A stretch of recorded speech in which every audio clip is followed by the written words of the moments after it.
Do we know the whereabouts of Stugotz? Anyone? Yeah, he's flying. He's flying right now? Yeah, he's flying. He said he'll be here at 9:45 or 10. I said, that doesn't work. We tape Cowboys football at 7:30 in the morning. And he said, we can do it after the show. I go, well, I don't think people want to wait until 2 o'clock for a Super Bowl recap, so I'm going to have to do that one solo. So that's what I did. At least he was at the Super Bowl covering the game, right? That's why he was, right? No, lacrosse season has started. So Stugotz is going to come in. Am I the only one that knows this? Did he not tell anyone? I assumed someone was run by someone. I was aware that he'd be late today. Lacrosse went head-to-head with the Super Bowl? Look, it was a week.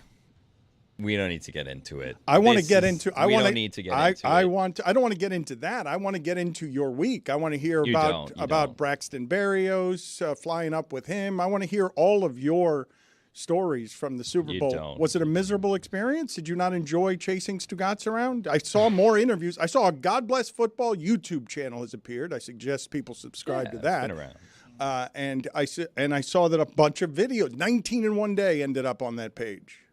Did they end up there? We don't need to get into it. I was wondering where some of those interviews ended up. I don't see them anywhere, but we go and we do work. We go and we do work, and except Friday, we canceled all those interviews because someone had a flight and he had to get out of town, and everybody else had to wait until 7 o'clock for their flight because we didn't know what time his flight was at. So we could have moved up 5 hours, but instead we were just kind of walking around New Orleans trying to figure out, twiddling our thumbs, as they say. But hey, we're back. We're here.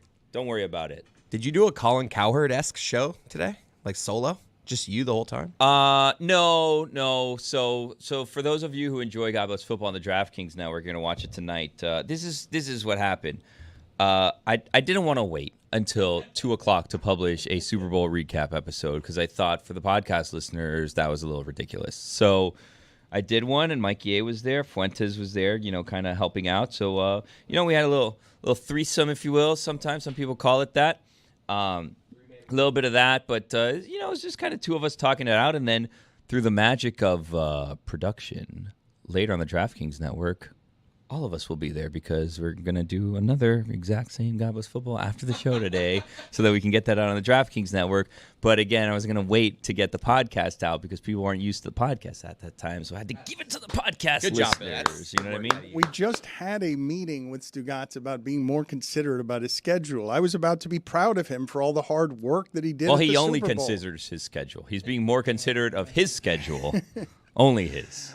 Can you guys tell me what you imagine for the people who have no earthly idea what the movie When Harry Met Sally is, what they made of that commercial?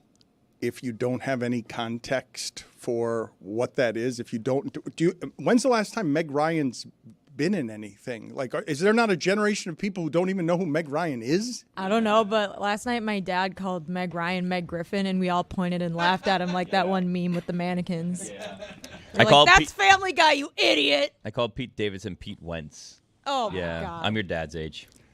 This is how the aging happens. You guys have heard it happen to me here over the last 5 years. You just start misplacing names. But if you haven't seen When Harry Met Sally, and you don't know who Meg Ryan is, and it's a mayonnaise commercial, and all of a sudden somebody is pantomiming an orgasm in a restaurant that you don't know. Risque for the time, risque kind of for now. Risque back then, and I haven't seen a whole lot of I haven't seen a whole lot of sponsors say, you know what I'm going to do? I'm going to pantomime an orgasm. She worked in 2023, but before that, it was 2015. You think she should have had a real orgasm? Is that what you're saying? Yes. That's all. Meg Ryan did the same movie 50 times, right? Yeah. Like in the heyday, Sleepless in Seattle, When Harry Met Sally. Like, it was all the same movie over and over again, right? Rom-coms. You've Got Mail. I mean, isn't Liam Neeson? All right, who makes the same movie over and over more? Liam Neeson? Jason Statham. I was going to say not Statham. Or Meg Ryan.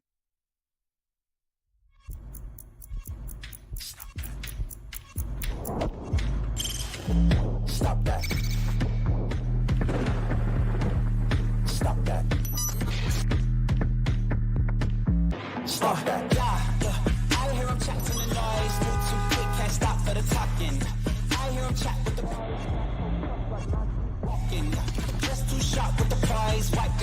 tell me I'm awesome, yeah. Hot like fire on the pan. If you wanna touch me, please use caution. Cold like 0 degrees. I'm out the cage, gotta let out the beast. Revolutionary, gotta let out the streets. Locked in a cage, I'ma let out the sheets. We can't go on, man, forget my peace. We take the west, I'll take on the east. I'ma put them in the cage, never let out the. I hear him chat to the noise. Move too quick, can't stop for the talking. I hear him chat with the boys. Not so tough, but mans keep walking, yeah. Just too sharp with the prize. White girls, let her tell me I'm awesome, yeah. Hot like fire on the pan. If you wanna touch me, please use caution. Stop that. Stop that. Stop that. I don't know why it is that I was caught slightly off guard by this yesterday, but America enjoying that excellent team exposed, not just booing Taylor Swift, but taking what marks for excellence in America's most popular sport, enjoying seeing it lose. I'm not processing what the last 3 years has done for us. In terms of football analysis, this one's easy. We can spend all the time you guys want on the pop culture of the game because the analysis of the game is this simple.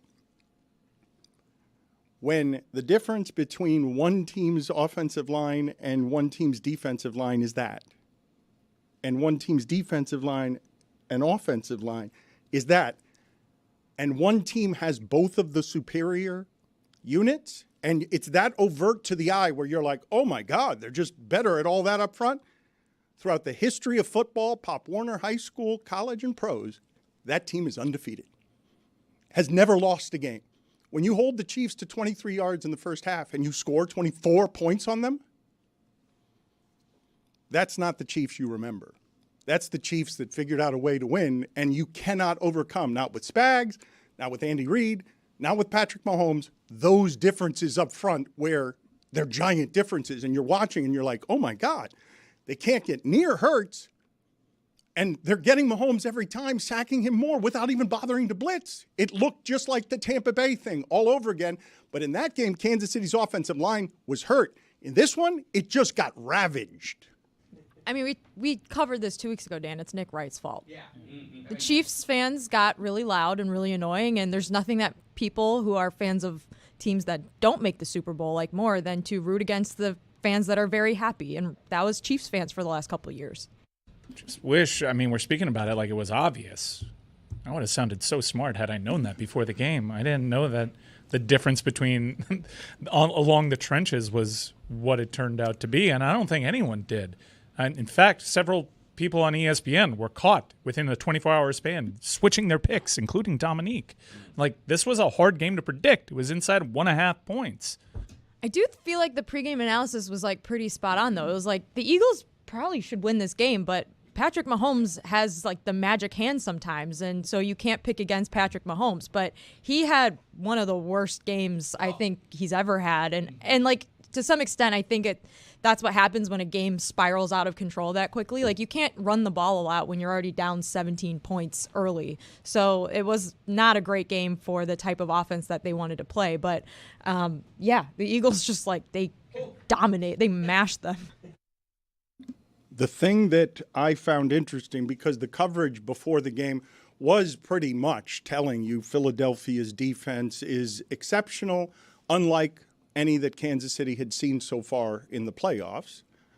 And we knew that Jalen Hurts is maybe Philadelphia's 7th best offensive player at what he does because they've got so many good players. But what we didn't know is that when you match them up, it would look physically like that up front.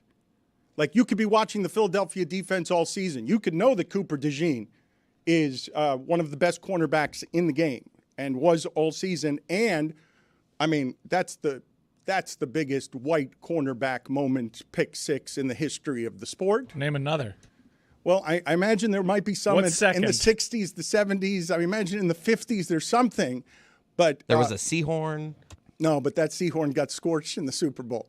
That Seahorn might as well have been playing the entire game with a comb, a brush in his hair. Wasn't there a Lynch? That's John Lynch? Yes. There was a John Lynch. Thank you for clarifying. Yes, thank you. That was it took way too long for you to Appreciate you. answer that. well, because you don't understand safeties. why. We're You don't going understand corners. why. Wasn't there a Lynch? You don't know why it is. John Lynch was a safety. He was not. I think Dexter Jackson had a bigger game that time. The number of things that happened in that game, I'm not going to act like I'm unsurprised because, the Chiefs were favored by a point. And so the money was on the idea of, we kind of know that Philadelphia is better, but we're scared of Mahomes, which is how we've been doing it for about 3 years. And all season long in all of those one-score games, Mahomes was doing it. And then when he plays the Bills that don't have this defense, pressure with 4 wrecks everything. There isn't a quarterback who has played. There ain't one. Maybe Lamar because he can move away from it, maybe.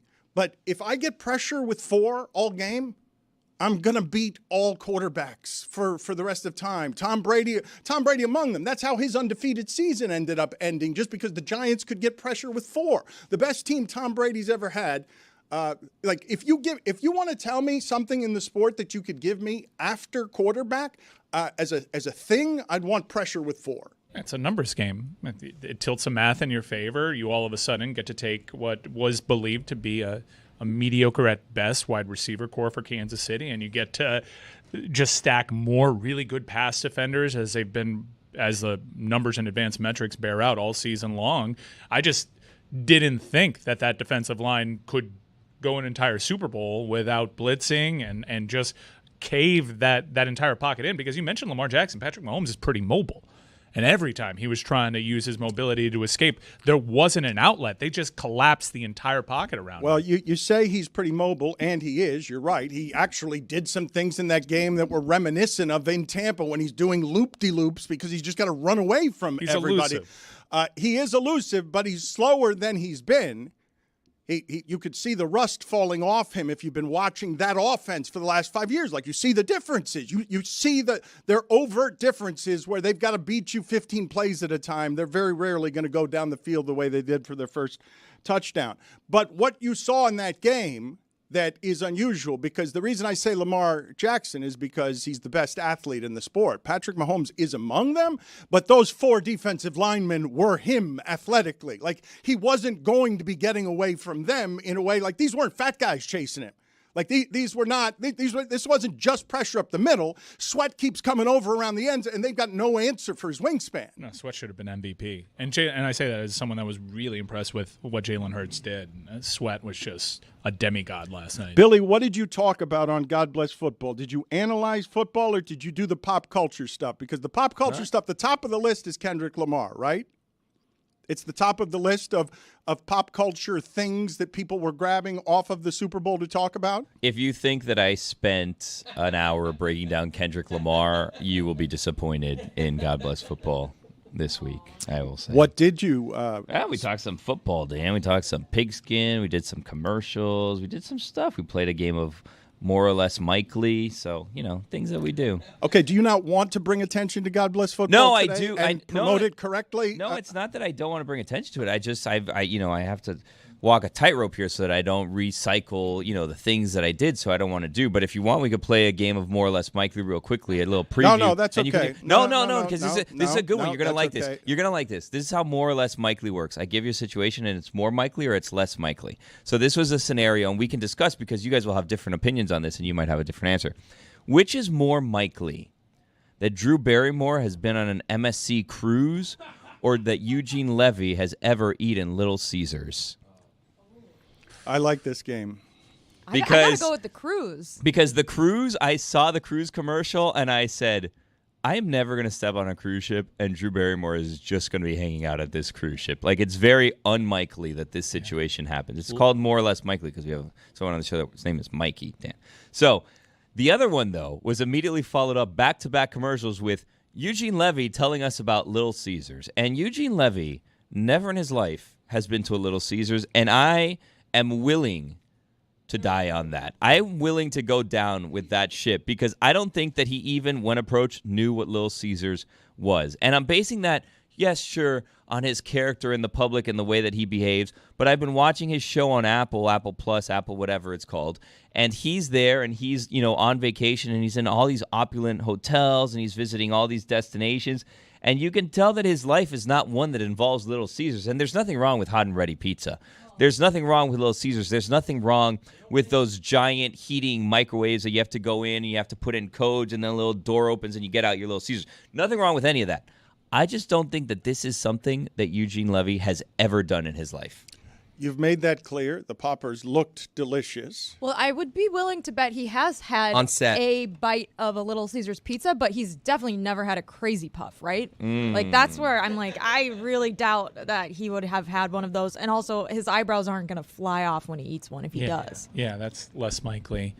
There's plenty of Little Caesars in Canada, where he's from, around Hamilton. This guy was a struggling comedian up and coming in Canada. I imagine there were a lot of pizza nights. I've got to tell you that I think Billy is coming in aggressive today. Super Bowl week is a lot, okay? So when he says out loud on a national and international forum that he's willing to die because he removed the hill and just made it, he's willing to die. Yeah, took it too far. Yeah, over guessing whether or not Eugene Levy has eaten a Little Caesar, ever eaten at Little Caesars. You're saying that this is blanketly something that he's just taking money to do. There were flying mustaches in one commercial. There were flying eyebrows in his commercial. There was a commercial for Jesus, and both Snoop and Tom Brady were in a commercial for hate. Well, while the biggest diss track of all time is being played during halftime. So was Kendrick wearing the is this... it's the details on this I need you guys to help me with. I've checked the internet. It's pronounced Levy. Okay, thank you. Yeah. Did anyone catch Kendrick walking up onto the stage, like right before they went to break to toss it to the commercial? I mean, to the halftime show, you see him behind Jimmy Johnson on their set, just casually walking up the stairs. Well, there's no way they wanted that revealed. You also mentioned Jesus, and He gets us. I love that he gets us, but he also doesn't get the meaning of that song. The same way that conservatives don't get Born in the USA. Was that a Marilyn Manson song? Like there was It's famously Depeche Mode. I mean, he covered Born in the Personal USA? Jesus. No, Personal Jesus. Oh. The ad for Jesus is paid for by whom? Because Jesus isn't putting that out. And I didn't see a church attached to it. I'm sure it's whatever lobbying group has been behind most of the Supreme Court cases. There was some .com at the end of it. Bad way. Okay, well, let's talk. He's with us.com or Immaculate Foundation. So let's talk a minute about what it is that this whole thing was, because the NFL does big so very well, so gluttonous, so grotesque. That Brad Pitt commercial before the game, so overdone, so overwritten. And you got to be careful there. The reason why it was overdone, because I also felt that a little bit. I'm like, this is a little over the top. And I also realized what New Orleans has gone through. Yes, of course. The coverage, and the coverage did a very good job of all of that. But when Michael Strahan is coming out onto Bourbon Street and saying, this is the time that we come together, it's what we do. We do around the Super Bowl, but football taking and waving that flag proudly around itself, while taking end racism out of the end zone and trying to navigate today's stuff while being the corporate entity that normalizes the idea that corporations do have to back down to the present president of the United States. Do you think that's what was at play, or they didn't want people making the observation that you have end racism in the end zone while the Seminole War chant is going on? The things that they do to package on Fox television are very smartly done. They used a ton of Tom Brady. Tom Brady was earning his $375 million yesterday, coming out and doing skits and T-shirts where my wife's looking at him and she's like, why does he look like a nerd? Well, he didn't know how to tuck that shirt in. He kind of went in between. It was a lovely performance by Lady Gaga. Tom Brady was not terrible yesterday. What? I agree. That's the take. No. He was fine. No. Guys, he was cut off mid-sentence, headed into a commercial break. Guys, Besides that. I actually saw the value in Tom Brady having some of those restrictions lifted and being able to talk to coaches beforehand. I thought he brought some insight there. And I'm happy that a producer finally pulled him aside. He's like, hey, You've won 7 of these. You've literally seen every situation. Let's have a little brief story every 15 seconds or so whenever there's a situation that you encountered when you played one of these. It was a bar in the second quarter where he's just like, I've been down more than this. When they were down 17-0. Fox debuted a new scorebug to distract people from Tom Brady. I'm with Billy. At one point, they were like, Tom, what do they need to do here? And he's like, well, the Chiefs, they need to get a stop. And I'm like, Well, they did. wow, that's... It was a good point. But they didn't. And then the Eagles scored again, and then it was over. Okay, look, $400 million for that, Chris. Forgive me. Your expectations are all just too low. So you're like, oh, that was better than I expected. It was better. I thought it was one of his better ones. It obviously was, but I am grading on a curve. She's also correct that it wasn't a good broadcast for a good broadcaster. There was only like 1 or 2 mistakes. No. When you're trying to say that Mahomes is superhuman and you keep calling him unhuman, like, no, that's not. He was not good. He was good for Tom Brady, which is bad. A little insight, little cute line about Saquon bobbling the ball. I didn't mind my running backs doing that. But you're right that someone got into his ear and said, tell the stories, because when you're listening to Tom Brady say what it feels like to lose one of those games and that he cannot speak afterward because he's so shell-shocked after they lose to the Giants because the Giants had the pass rush that Philadelphia had.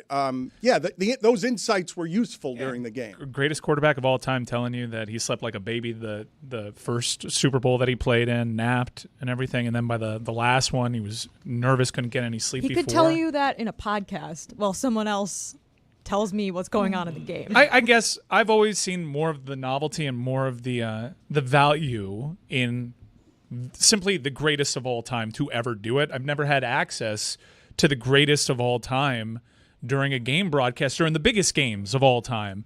I've never had access to their thoughts like that. So the novelty, I do wish he were a little bit more charismatic.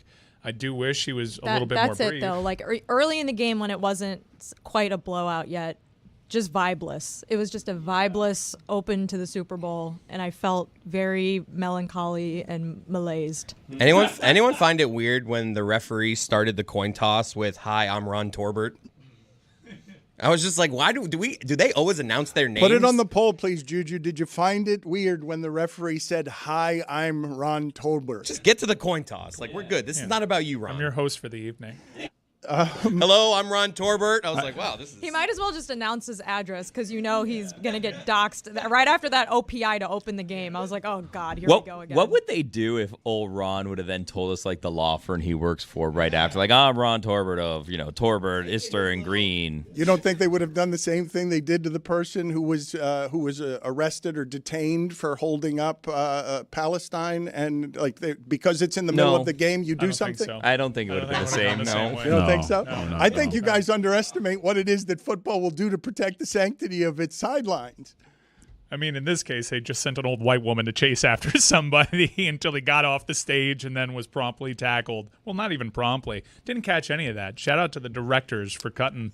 They do that so well, honestly. Like, I don't think we fathom how odd it is to have something that giant go out without many hiccups, except we weren't supposed to see Jimmy Johnson with Kendrick Lamar and Tom Brady still talking as they go to break.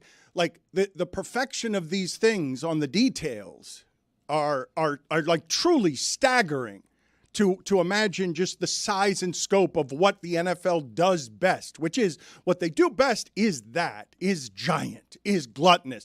And in that respect, I suppose they can wave the flag on behalf of being representative of a greedy, gluttonous America that spends its Sunday, gorging itself in an American holiday that everyone's a little hungover on today. I can't imagine how bad that flight that Stugotz is on, the red eye, how bad that smells. I mean, it's from Chicago. It's from Still, a totally different but city. it's Super Bowl Monday. It's still Super Bowl Monday. Tony, how much Jardinera they eat in Chicago on Super Bowl Sunday, Billy? how are you doing this, Billy, where you think the plane's out of Chicago somehow? Malort farts. Have you ever had you ever have a Malort fart? What the hell was Harry Connick Jr. doing at the opening ceremony? He's famously from the area. That's all it takes to be like walking in the Super Bowl to us? I'm from New Orleans? Yeah. Are you not familiar with how this goes? Let there be a Super Bowl in Miami and guess who they try out. I guarantee you, Harry Connick Jr. was like, I'd like to go to this Super Bowl. And they were like, you know what? You're from New Orleans? Oh, you can lead it. You can be the opening. It's ridiculous. When's the last time he did anything? He's a legend. That's a legend. Yes. A legend. Yeah, Harry Connick Jr. is, especially to the area. Okay. I kind of with. I had a conversation with an Uber driver about Harry Connick Jr. because we were hearing how he was like at the Kelsey party and all this stuff. The Uber driver was like, his dad was famously a DA here for 20 years. I'm like, I didn't know that. Why would I know that? I was like, was he any good? I'm like, yeah, he was a good DA, which I don't know who keeps like rankings of their local DAs. He's got a controversy tab on his Wikipedia page, Harry Connick Sr. All right, well, let's, okay. Prosecutorial misconducts and innocence on death row is a subheader. Oh, so he was not a good DA. I'm glad we're here. I'm glad we're here the day after the Super Bowl to talk about Harry Connick Sr. and his record as a DA. If they put him in some part of the broadcast or show him, he's from New Orleans, like, of course. But it's just like he was the first voice we heard. It was like, welcome to the Super Bowl. And then they pan down. And I'm just like, what? I'm with Chris in that, like, I feel like if you were to have a quiz and you were like, is this a Harry Connick Jr. movie? Or is it not? Or is this a Harry Connick Jr. song? Or is it not? I don't think people would do very well on that quiz. I don't think that people would get like passing. Okay. I think C+ is the best anyone in this room could do in terms of what has Harry Connick Jr. done besides be Harry Connick Jr. So please Practical magic. Help me if you would at Le Batard Show. Put it on the poll. Juju, is Harry Connick Jr. Indeed a legend? And have you ever had a Malort fart? No, that's not what I would have. I would have said that if that's what I wanted on the poll. You don't get to just come in here and put that on the poll. I am confused though why it is that Billy thinks that a plane coming out of Chicago after the Super Bowl is going to smell any better than a plane coming out of any other city. New Orleans. I mean, it's people are a plane out of Philadelphia today would be a disaster. Okay, so let's think about this for a second. So which do you imagine to be the foulest smelling plane today? The red eye out of blank. Well, it has to be where the Super Bowl was. And which area famously has Malort? You say this, Chris, but I'm not sure that the being at the Super Bowl is more debaucherous than being in your home, eating everything you're eating in your home on a Sunday. I had half of one of those Carvel football cakes. Super Bowl Sunday has become Thanksgiving, has it not? In terms of what it is that you do to your body with the eating, like it's become a second Thanksgiving, has it not? Like in terms of how people, Stugotz has been arguing for years that this day should be off, that they should have Super Bowl Saturday so that everybody can recover on Sunday from the foul things they did, mourning the end of the football season, celebrating and mourning. That's what the Super Bowls, by the way, used to be like before all the games were close in football. Like it used all the time. For many, many years, we complained about how shitty the Super Bowl was. And no one seems to even remember that because all of a sudden all the games in football are close. So yesterday's happened and you're like, oh, this isn't as fun at halftime. It's the biggest ass kicking since when? I know Bucs Chiefs was a bit of an ass kicking. Since that same Eagles defense played against TCU in the national championship game 3 years ago. Yeah, I guess Seahawks Broncos was also like a bit of an ass kicking. But that was, I just kept hopping on Eagles Live. It was obvious from the jump. All right, a quick quiz here. I have 4 names of albums, and you tell me which one of these was a Harry Connick Jr. album. He's a singer? Yeah, was it Off the Deep End, Even Worse, Mandatory Fun, or Bad Hair Day? Bad Hair Day? Wrong. Those were all Weird Al Yankovic albums. So it wasn't just Harry Connick Jr. No, he wasn't the first voice that we heard. That was like 3 hours into their broadcast. Right. It was the opening number of Master P was also out there. There was which marching band was out there? Was it Southern? Right. It was a tie into all the local music. I'm glad you mentioned Master P because he was just shown. There's Master P walking in. He said, Harry Connick Jr. was like leading, like it was just what he was leading, all right, just to be clear, this started at about 6 p.m. and the game is at 6:30. Master P wants to hop up on there and tickle some ivories. Go ahead, brother. Yeah. Also, 36 men convicted in Orleans Parish during Connick's 30-year tenure as DA have made allegations of prosecutorial misconduct, and 19 have had their sentences overturned or reduced as a result. This is how we ruin everything. This is a bad track record. Digging into the past of Harry Connick Jr.'s father. Can't we just enjoy ourselves for just a moment before we get to the bad behavior that he descends from? I want to know from the audience, because I believe New Orleans to be a great American city, and I think there are very few of them. I don't know. Would you guys say there are 5 of them? I think there are 5 cities in America that are really good, and perhaps even more. No, hold on a second. Great American city. Bones, the bones of the buildings have a certain history that when I tell you his father was a DA, you can imagine that time in New Orleans, because Harry Connick Jr. represents a symbol from a place. Like, this is a place that's proud to recover from things when the cemeteries are above ground there. It's a haunted, wonderful, dark, light city. It's also very French, so I don't know does that make it a great American city, because it's like aggressively French. How many great American cities would you guys say there are? Are there 5? Like, where there? Because I'm talking about things where the architecture has a history and what it is that Harry Connick Jr. means to those people that I think you're disrespecting when you guys speak of a non-New Orleans attitude, which I understand in not knowing who Harry Connick Jr. is, but I think you're just being disrespectful of what he represents to a region. Represents to. I think most people don't care about Harry Connick Jr. Of all the What are people we to take talking a shot at Harry Connick Jr. Oh, I didn't even know about his dad. If I knew he was a nepotism baby, I would have supported him. Well, no, I'm just learning about his dad. Well, he's not honestly. technically a nepo baby because he didn't become a DA yet. Right. No, but foot in the door. Honestly, I'm not ripping that he is known for this area, but it's just like there has to be more to the qualification than you're from New Orleans. Okay. When the Super Bowl was here, Trick Daddy wasn't our number 1 person out there. It was just like, Trick Daddy's here. He's from Miami. Yes. But it's like he doesn't need to be the first singer at 6:20 when I'm tuning in. My daughter's like, "Who is this?" I'm like, "It's Harry Connick Jr." They've trotted out Gloria Stefan. This is a time-honored tradition. Didn't The Rock do a whole thing at the last Miami Super Bowl? No, that was L.A. LA. Yeah, he needs to. Are you sure pick a it wasn't place? both? I mean, I don't know if he did it at both, but he did the one in L.A. He did among the pop culture items around the Super Bowl. Nike airs its first Super Bowl ad in 27 years. I don't know who won creatively. I have not checked the internet. The Ben Affleck commercial, Dunkin' Donuts, was that popular again this year? You can call it the Ben Affleck commercial. That was Jeremy Strong's commercial by the end of it. Okay, Bill Belichick was in that commercial. Was his girlfriend also in the commercial? Who was that Yes, next? it was. So. Really? Yeah. That's an interesting thing. It was a very young brunette. And who won yesterday? The Seal commercial was super weird. The cowboy flesh hat commercial was super weird. There was a lot of body horror with the cowboy flesh hat and the flying eyebrows and mustaches. Yeah. Did any of you do the Bill Murray journey excursion when he gave you his email on? None of you did it. None of you cared to do I it. didn't even know he gave it. Yeah, I didn't see that one. Was that midway through the 3rd? When did Bill Murray give me his email? That That was a thing? Yeah, I missed that one. Yeah, He gave me his email and I missed it? No, that's someone farting on a plane from Chicago. Yeah. Don't look up his past either. Jeez. He was mean to me one time when it was understandable though. So yesterday, What'd you do? Well, Dan's like, there's like 17 people at this Marlins Cubs game. Bill Murray's there. We'll give somebody a prize if they get Bill Murray on the show. And someone got Bill Murray to me, and then I was vetting Bill Murray. What? And Bill Murray was very offended that I was vetting Bill Murray, and so he decided to not come on when it was 100% Bill Murray. What do you ask? Yeah, you Vet thought it was I like was a Bill like- Murray mask? What happened No, here? no, I was like, it didn't really sound all that much like Bill Murray. So I was just like, well, on It was his on the IMDb, phone. I'm like, what'd you just work on? He's like, I just rapped on City of Ember. Like, why are we doing this? I'm trying to watch the game.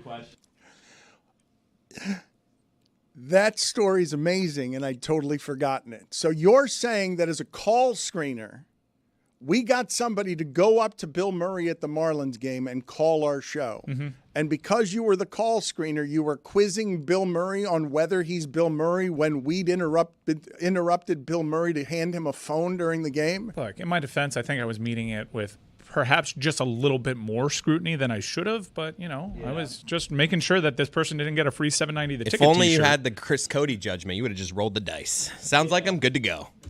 None of you did this because I found myself doing this with Bill Murray, and I thought that this was creative, what it is that they tried to do, which is send you to an email address so that it feels like you're emailing with Bill Murray, where he's including videos, and you're going on a much longer journey than the 30-second commercial.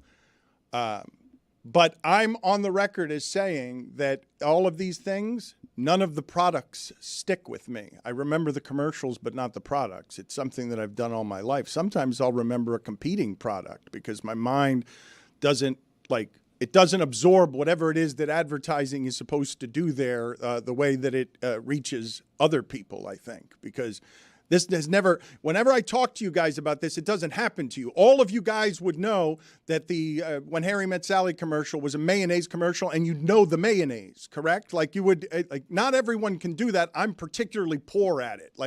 And especially when they put the name of the company right at the end, where I don't even know what the ad is for the whole time. I'm not the only one this happens to, right? Where I'm questioning after 30 seconds, why did you advertise like that if all you're doing is telling me your product at the end, and by that point I don't care. Well, I mean, Roy's very good at knowing these commercials. I don't think you're alone in that. I barely remember the commercials. I know the seal was for Mountain Dew, right? That was wonderfully weird. Yeah. I love that everyone took that chance to just be memorable because you're weird. Make seal a seal. I feel like that has to get pitched to him every year. Yeah. And he finally was just like, you know what? This is the year. This is the year that he's like, I guess my career is at the point where I'm pretending to be a seal.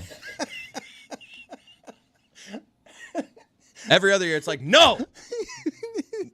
Whoever his agent is, hey, enough with that. It is such a good visual that every year, his marketing team, which keeps shrinking, is bringing him the ad, and he's like, fine. Seal's agent answers the phone every year. He's like, hi, this is Seal. No, he will not be a Seal. Do you know how many Flex Seal commercials I've turned down?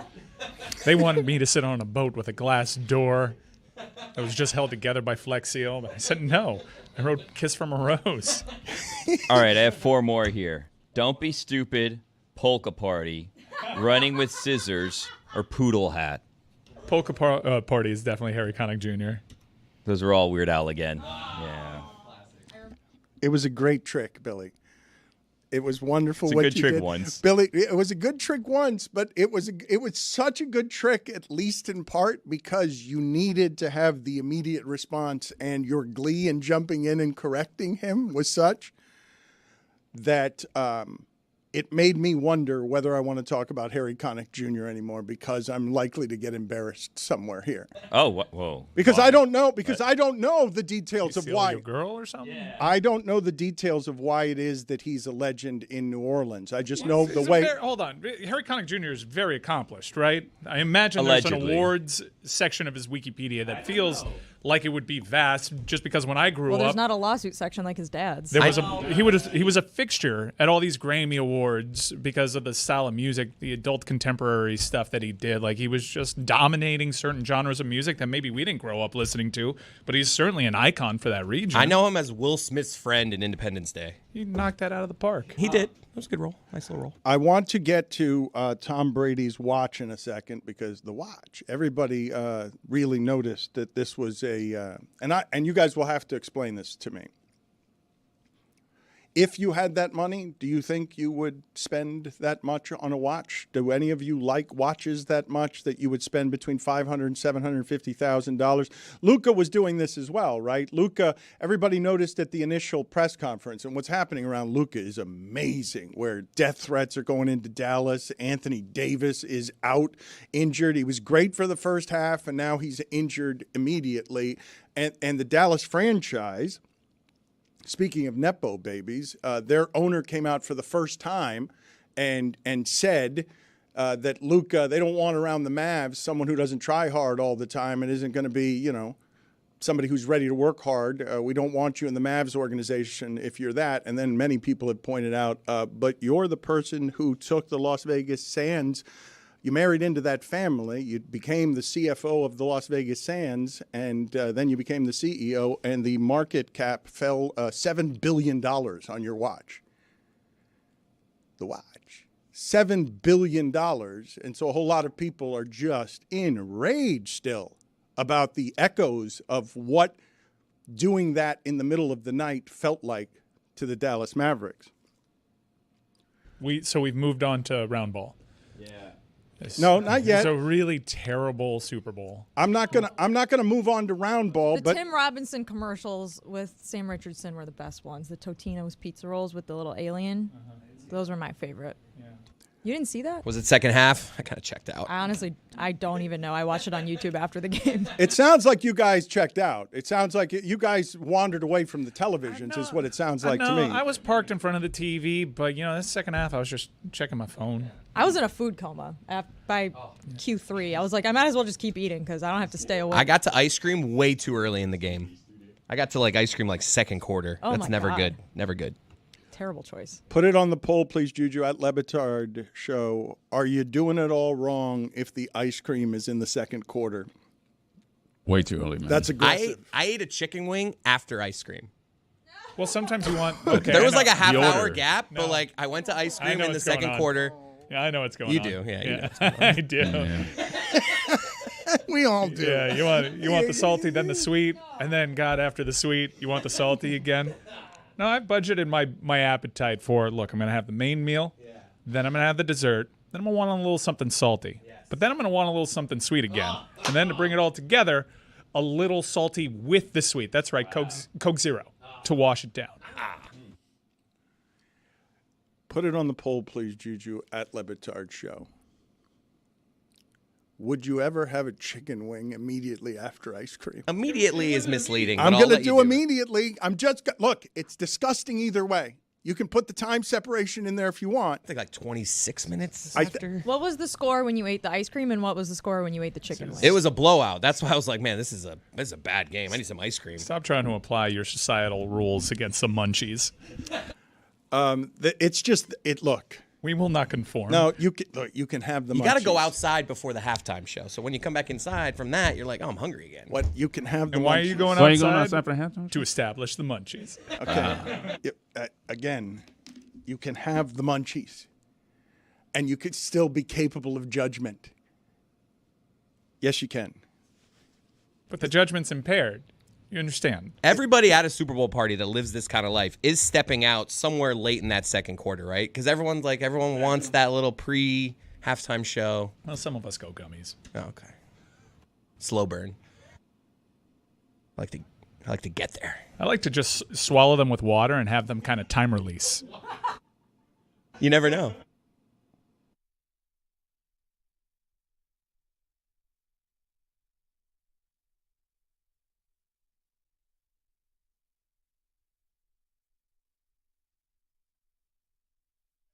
Denim with the shirt underneath.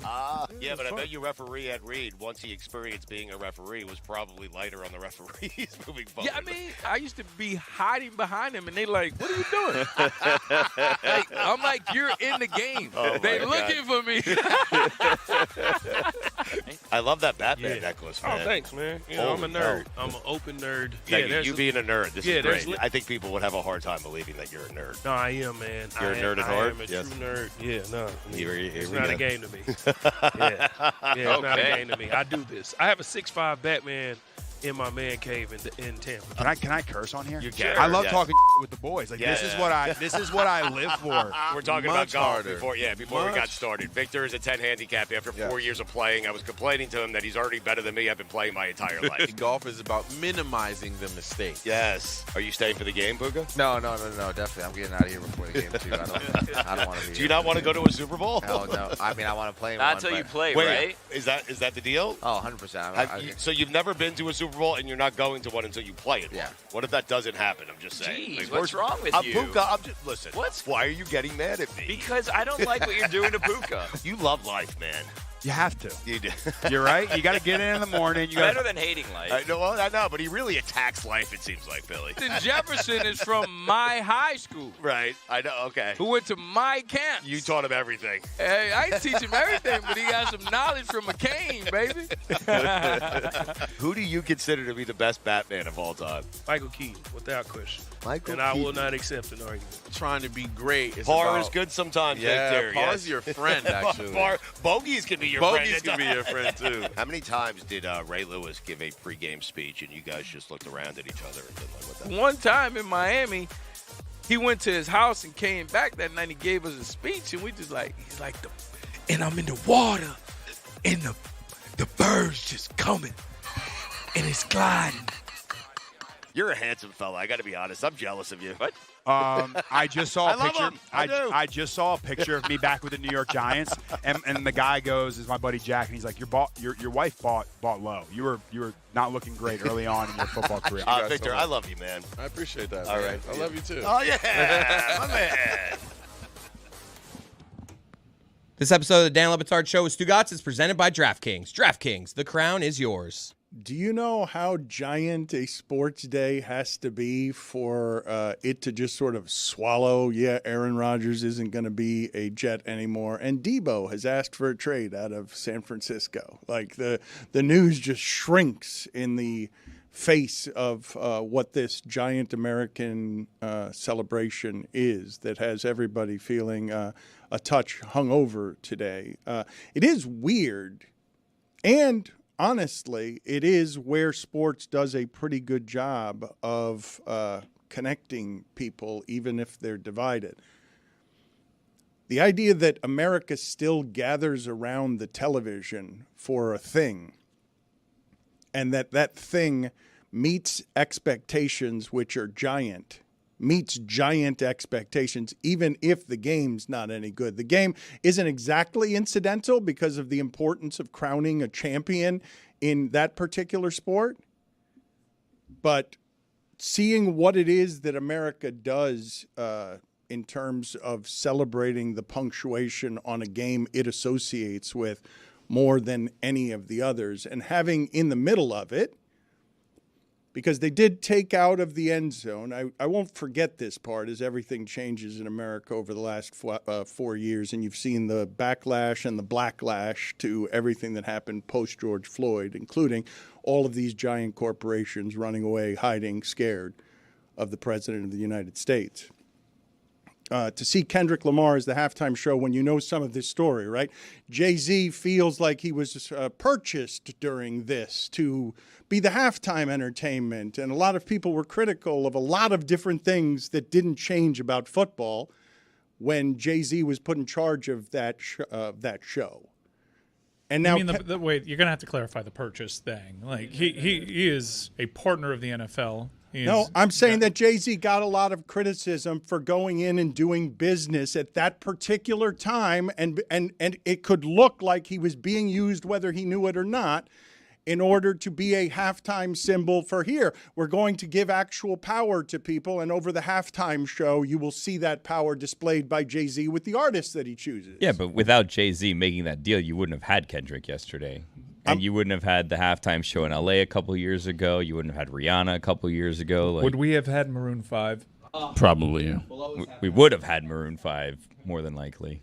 I think you're assuming that I'm entering this critically. I am not. The halftime show as a celebration becomes a success story in the middle of the commerce of it. I don't believe Kendrick is paid for that. I believe this is such a uniquely American giant thing that I believe all the artists get is a production budget. And what Kendrick Lamar did with that production budget was put together an amazing show, but also in the middle of the celebration. Bought a lot of carpet, I can tell that. A spectacularly black show as well. Like in the middle of the halftime celebration, where it is that the seismic moment in the middle of it is you're waiting to see whether this Grammy-winning artist who's won the rap beef for all time in making Drake the biggest loser there's ever been in a rap beef, in the middle of it, he's got Serena Williams crip walking. When Serena Williams' greatest controversy during her career was celebrating at the Tennis Country Club with that dance, her being from Compton,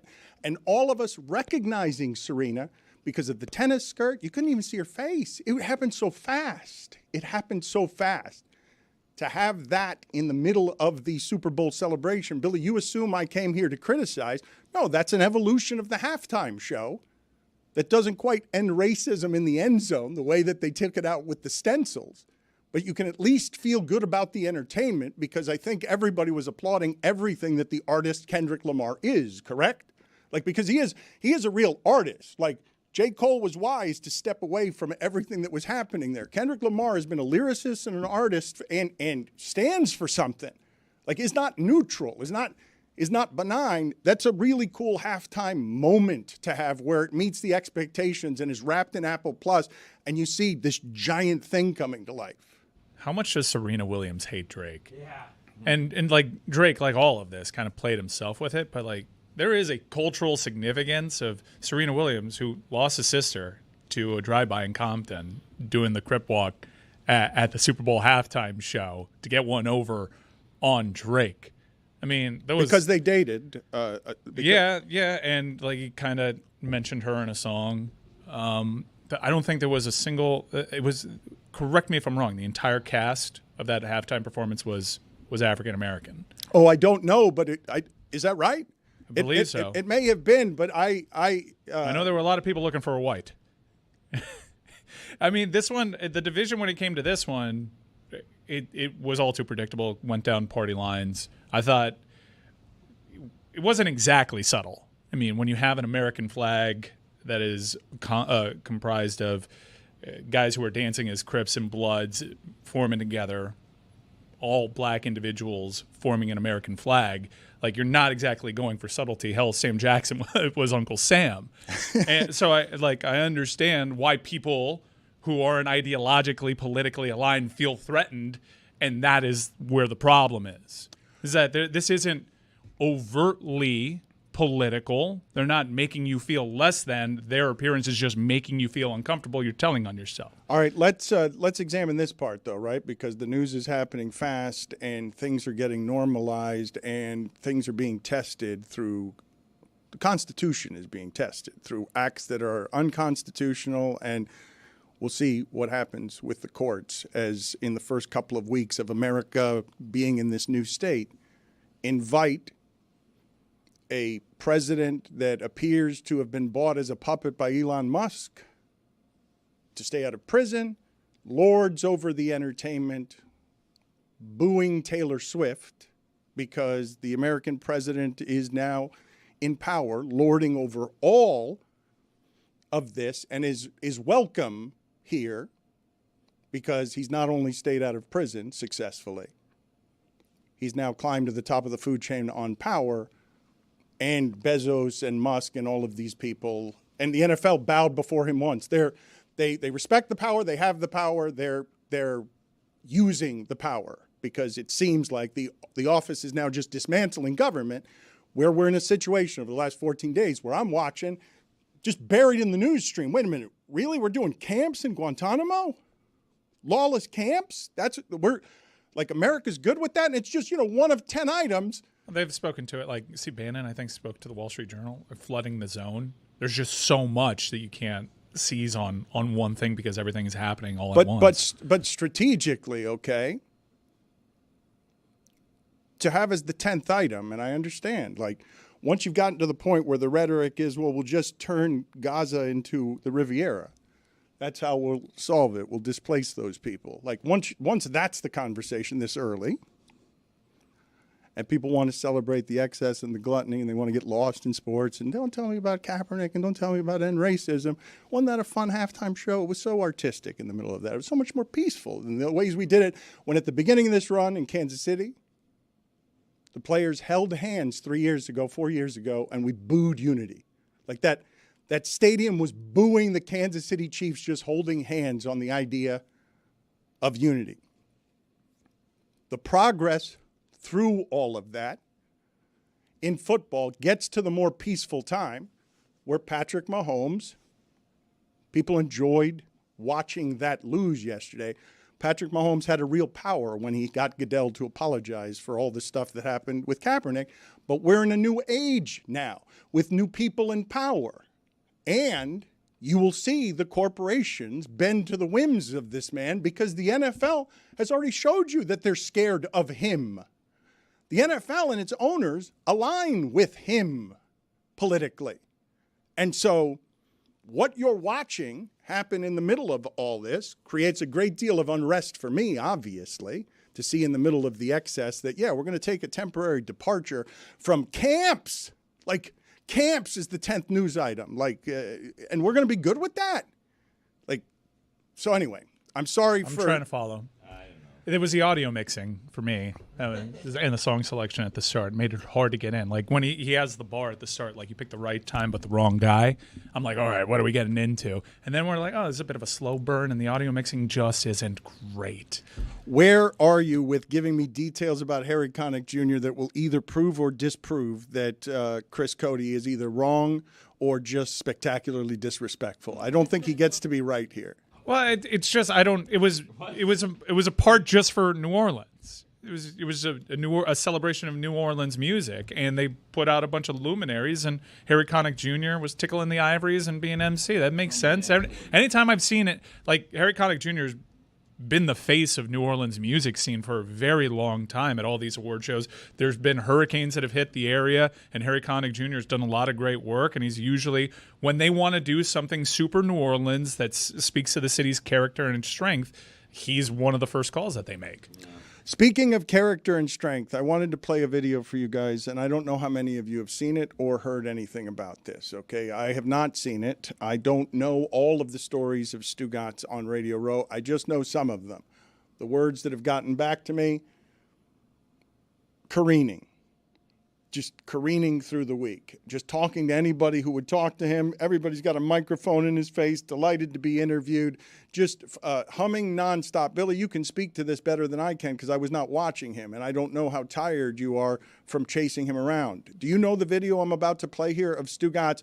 The DraftKings, the publicity team, caught up with Stugots at a casino and was talking to him about, or caught up with him on Radio Row and was talking to him about slots, and he gave an answer. Do you know this video? I have not seen this yet. All right, no. let's just react in real time, all of us here, to Stugots being asked what he would do if he won a giant jackpot on the slots. I'd like to think of myself as a guy, if I won the jackpot on a slot machine, I'd just be handing out money to everybody. It's just the way I am. If I won $50K, that person's definitely getting $5,000, right? $5,000. So I still net out $45,000. Jackpot. Yo, chicken time. Come on. He said I'm that kind of guy. He said it's just the kind of guy I am. I'll give away $5,000. You're not that kind of guy. He's full of shit. That's what he is. That's the kind of guy you are. Who's the person he's giving it to? It's a slot machine. None of it makes sense. It's just the guy I am?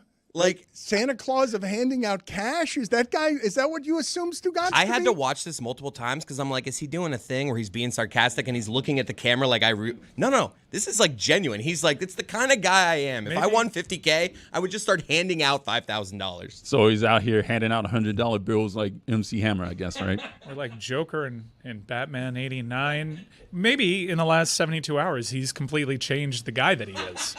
You considered that? We can ask him when he shows up. Well, that kind of feels like the old Stu.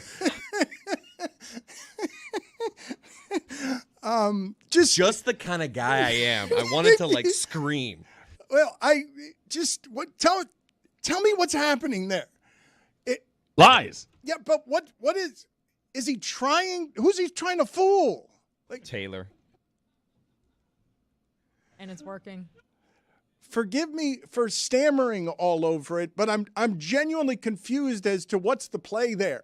Like, is it to make DraftKings think he's a charitable fellow who gives out money by the hundreds? Like, who's the audience he's lying for? Or is it just the pleasure of the lie? Because I saw another one of these where they asked him about blackjack, where he did his Stugots thing of, I play how I want, I don't give a shit, where I was like, that's the Stugots I know. He's playing, like, that's the hits right there, baby. Yeah. And then the next one, he's this, like, earnest, I'd start, you kid, $50K, I would hand it out to anyone who needs it. That's the kind of guy I am. And I'm like, what happened between those two videos? Yeah. Getting back to Tom Brady's watch, if you guys were being paid like that, would you do it 750,000 strong for a watch? All right, so most people that have fancy wristwear, the watch is kind of in line with the salary that they make, and I think you'd be kind of shocked that relative to his net worth, that's what the normal I understand Rolex would be. I understand the fashion choice that's being made there. I've just never been comfortable with the idea of wearing a watch of any kind other than like that thing that you guys made fun of me for the grandfather, the pocket watch I had. But I love my piece. It meant a lot to me. It signified a mile marker, and people feel certain ways about it. Your piece? Yeah, my wrist piece. Jessica, I do believe that people who are watch aficionados would tell you. They say peace? That this is a statement that you're It's a timepiece. That you're absolutely, you want to make the statement that's $750,000 on your wrist, whatever that statement is. It's just not something I would ever understand. That Dan, seems. I would say relative to the net worth, I'm making a much larger statement. Talk about Mike's watches. I think he wants you to That's what I wanted to do. What's your flex? He You got wants like you a- to ask about his watch. You got like a gold popcorn no, bowl but or here's something? the reason I bring up the entire thing. It was an ugly watch. A We gold can agree on popcorn that, bowl? right? Is that what you just said? Yeah, he won an MTV Movie Award. The reason that I bring all of it up was to stick my toe in the water here of offering people who cannot be trusted here. I have a very nice watch. Of vulnerability. What percentage of your net worth is it? Probably more than Tom Brady. So it's more of a statement than Tom's. I'm making a much larger statement. Yeah. Day in and day out. He wants us to ask him about his piece. Stan. Ask him about his piece. Yeah, I know he does. Fluted bezel. And I'm not going to ask Jubilee him. bracelet, because that's how Ric Flair wore it. Wow. And that's what matters. Styling and profiling. My discomfort is such that my wife got me as a gift recently a nice watch. I don't know anything about them. And it was, I don't know, I'm going to say it was 6 months ago. And I probably insult her by not wearing it. But I am not comfortable wearing an expensive watch. It feels too showy to me. And so when you go $750,000 on the most watched game on television, you're showing that, to me, I don't understand it. It's not even judging it, although obviously it sounds like that. There's something about me that makes me not confident enough to want to throw that in everybody's face. Well, he's not. He's got cuffs over it. I would venture to say it's probably not even his most expensive watch. You imagine his watch collection has tons of watches that are over $800,000. Dan, this is why people think rich people should pay more taxes. It's one of the many reasons. There's so many people that go to bed hungry every night, but Tom Brady's got an $800,000 watch. Yeah. And so I can't say any of this, though, without appearing judgmental, but I'm really speaking to a vulnerability here where I can't come to, like, my wife has given me a gift. My wife is an extraordinarily thoughtful gift giver. She is known by everybody as a thoughtful gift giver. So what she's given me is a watch that, if you believe in the idea that these things give off your personality or speak to who you are, or you're making some sort of statement about who you are to people with what you're wearing on your wrist, this is who she imagines me to be. I do not imagine myself to be that. Hold on. Who's making more of a statement? Tom Brady, who has the expensive watch and wears it, or Dan, who has the expensive watches and doesn't wear them? That tells us he has the expensive watches. Yeah, because he feels bad about it. Yeah. That's a good question, Bill. Yeah, one of them is a confident person, and one of them is me. So I found this. But both are rich. This partnership that Tom Brady had with Sotheby's, and his watch collection's ridiculous. This is what he decided. Hey, I need to do some spring cleaning. There's like 3 different watches in here that are up to $500,000. Well, he probably doesn't even have to. Like, I don't know. I would love to know what some of these deals are, because I don't know if Eugene Levy gets some sort of. Gets paid in pizza. Some sort of pizza deal. Or who was it? Oh, I wondered if Harrison Ford in the Jeep commercial. I imagine they just gave him a Jeep, right? Like he gets a couple of Jeeps out of that. And then he deal. gave it to his son-in-law.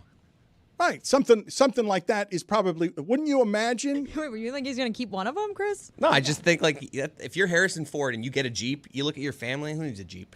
Kyle needs a Jeep. Why is you it text always him. Kyle You with text you? him. Hey, Kyle. I got a Jeep for you. That was a long commercial, the Harrison Ford one. He got at least 5 Jeeps for that one.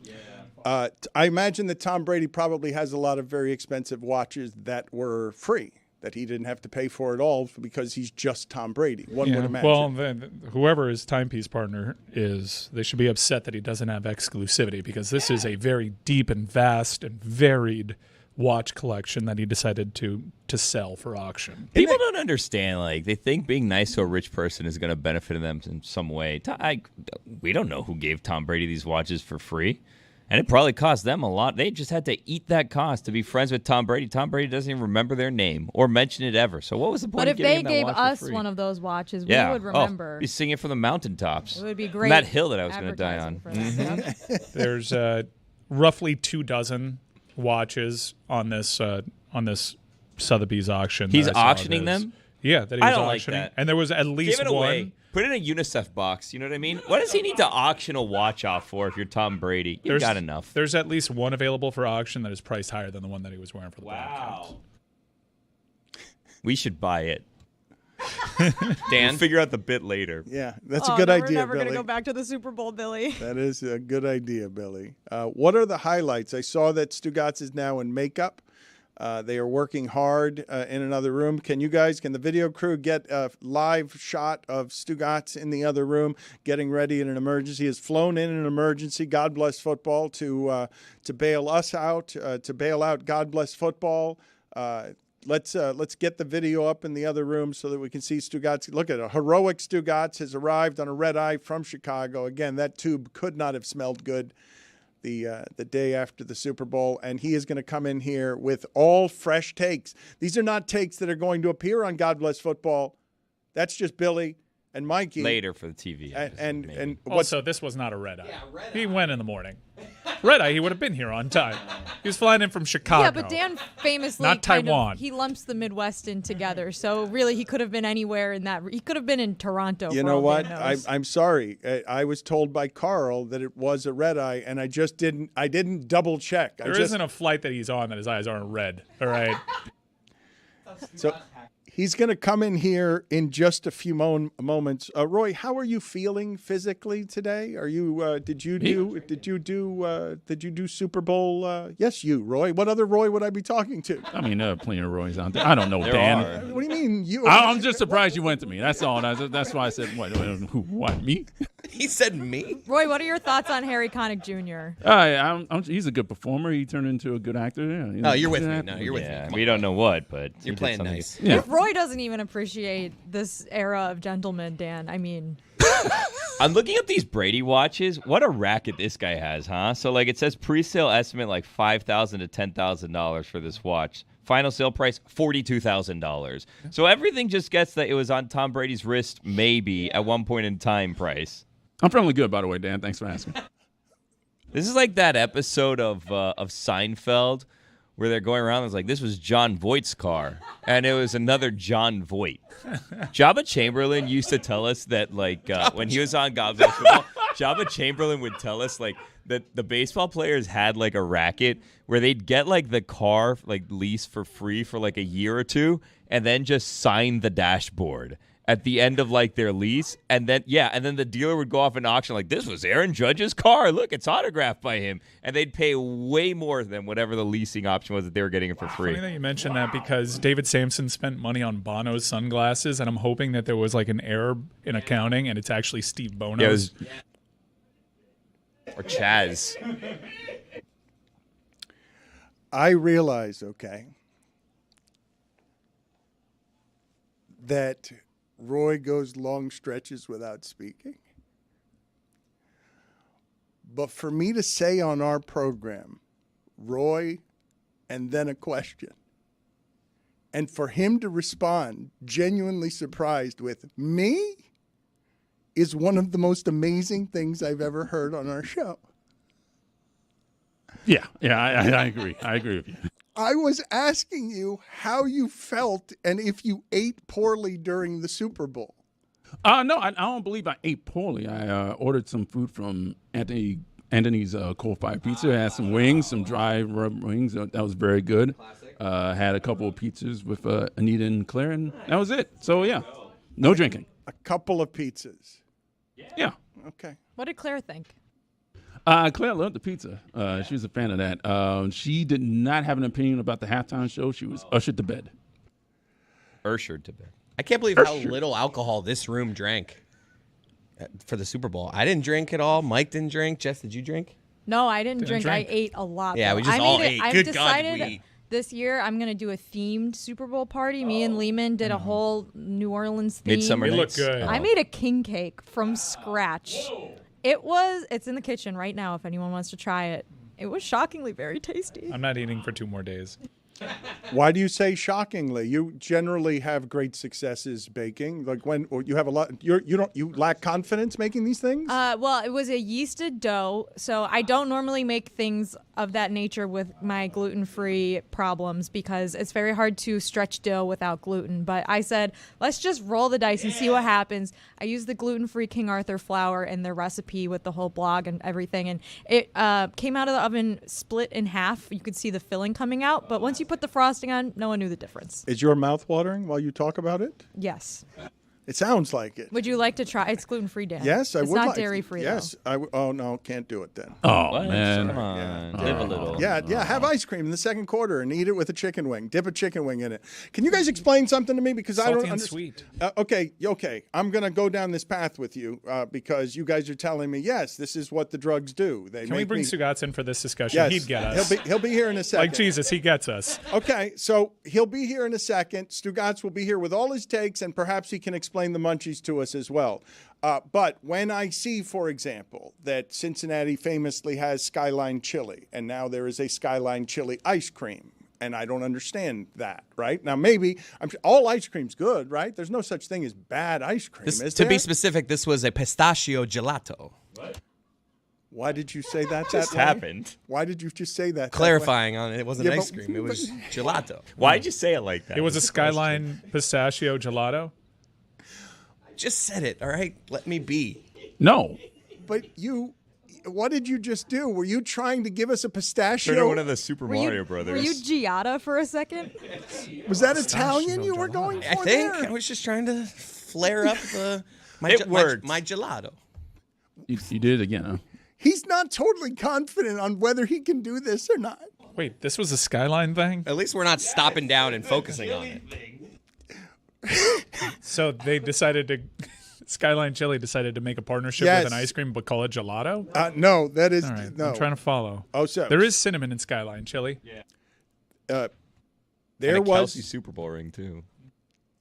people enjoyed him losing yesterday, right? I think that's why they were booing Taylor Swift. I think all the Eagles fans saw her and booed her. Dude, I don't think they were like, hey, she endorsed Kamala Harris. the crazy thing is, like Super Bowls, everyone that's ever been to one, I've never been to one, has told me it's actually not the greatest game atmosphere. I've been to a few. It is sometimes very boring. Well, you went to the Rams Patriots one, that was bad. I've been to good ones too, but that one was very, very But I good. thought That it was came also ac- the Maroon 5 Super Bowl. Look at me,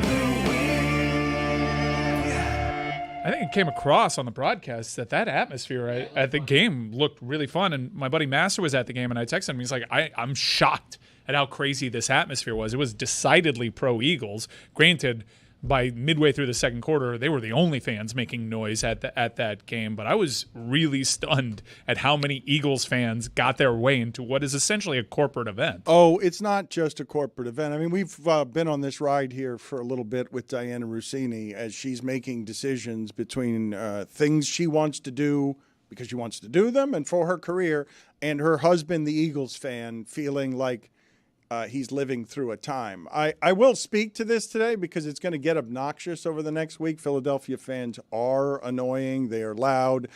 They are proud. It is a crazed and rabid fan base that prides itself on, Mark Wahlberg will be an Eagle as a walk-on in the movie because we're the town for Rocky and we're the town where athletic grit becomes representative of who our people are, who our city is. They are a source of great, great regional pride, this team.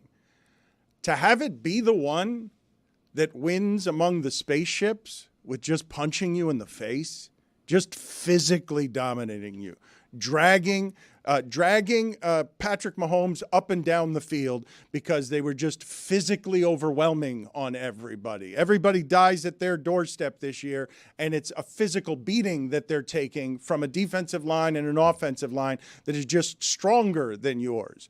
The Kansas City Chiefs come in with that pedigree. And if they had not been the Kansas City Chiefs with that quarterback, we'd be calling that team an epic and historic fraud for all time this season, based on the season they had, beating Carolina over here by 3 points and everyone, and going down and winning all these one-score games. And then when they ran into a juggernaut, oh, shit, they just got dragged up and down the field by a football team that's been not playing close games. Yeah, but I guess they did beat Buffalo, and I know that they were at home there, but I'm with you. If any other team that didn't have the success that Kansas City had attached to it entered this Super Bowl and went out that way, they'd be called a huge fraud. They'd be looked at as the Kerry Collins Giants or as the Stan Humphries Chargers. The Rex Grossman Bears. Yeah, where they become a punchline, but I think everyone kind of understands the greatness there. You mentioned like the physicality. There was one moment in that game where it was very telling to me, because Patrick Mahomes is Josh Allen levels when it comes to the officials and trying to get calls the entire time. When he fumbled, he very clearly got hit in the head. Both hands went to the head. That is a textbook call. I have never seen Patrick Mahomes not get up and complain about what just happened there. He didn't at all. He kind of conceded. Not just the game, but also conceded, I don't think I want to be out here. Well, let's talk about this part for a second, okay? Because this part, as we make these people superhuman or unhuman, as Tom Brady likes to call them, the size and scope of all of this, America's biggest game, and the pressure it puts on athletes, Patrick Mahomes, whatever he imagined his life would be at Texas Tech, I imagine a whole bunch of stuff has come into it, most of it wildly positive. His record in postseason games has such extraordinary success that when they weren't getting calls, they complained about it up and down in that one game, became crybabies. It was ugly. It was like an ugly lack of dignity from a champion, and we all seized on it and noticed it. In that game yesterday, there were a few calls early that helped the Eagles. Like those were bad calls, questionable calls. There was one that went against the Chiefs as well. But when Mike speaks to what he's talking about there, it's really rare for you to be watching a football game, because when you're talking about 24 yards in the first half for Patrick Mahomes, like that's an uncommon kind of strangling we're talking about. It was there. 13 first downs in the first half to 1. But it's not just ball control. It's what I'm about to say about where it is that all your knows how to win can go flying out in the most pressurized situations, because this guy comes back from 10. Except he knows that this felt early the way Tampa did, where it's like, whoa, they're getting here fast. There are 4 of them. If there are 4 of them, and now my receivers aren't Tyreek Hill anymore. Like, it's a bunch of these guys, and when I get it to DeAndre Hopkins, he's so at the end of his career that DeAndre Hopkins may never have had that drop before in his entire career. A man who has more tackles than drops because he does not drop the football. The embers of their skill position players that have been eaten up by the salary cap because you think you can do it every time with Mahomes, when he comes back into the pocket and he can't just step up into the middle of it and run through your defense. Wow, Patrick Mahomes ends up looking totally mortal and scared. Like, if I don't think he was actually scared, but wherever it is that the feet are on, wait a minute, it's 3 and out and 3 and out. Now I'm remembering all season this has been, I've got to get 6 yards on 3rd and 5. I can't do it against this team. I just threw it to Kelsey twice. What was that? What was that? I thought I had Kelsey. They know Kelsey's my only option, and they're getting here awfully fast. I just never have seen Patrick Mahomes just kind of admit through the lack of something that I can't do this. I can't come back in this one. Even in that Tampa Super Bowl, he's still diving around and releasing a ball just this far off the ground, trying his hardest and still not giving up. And last night, I mean, I think he even went out there and threw an absolute beauty to Xavier Worthy after the fact, because it's his job, he has to. But him not complaining about that flag was just respectful of his opponent, and that, man, you guys got us today. And also just, this kind of hurts. I don't think I want to take, I think at that point he had like 4 straight negative plays, and he was just over it.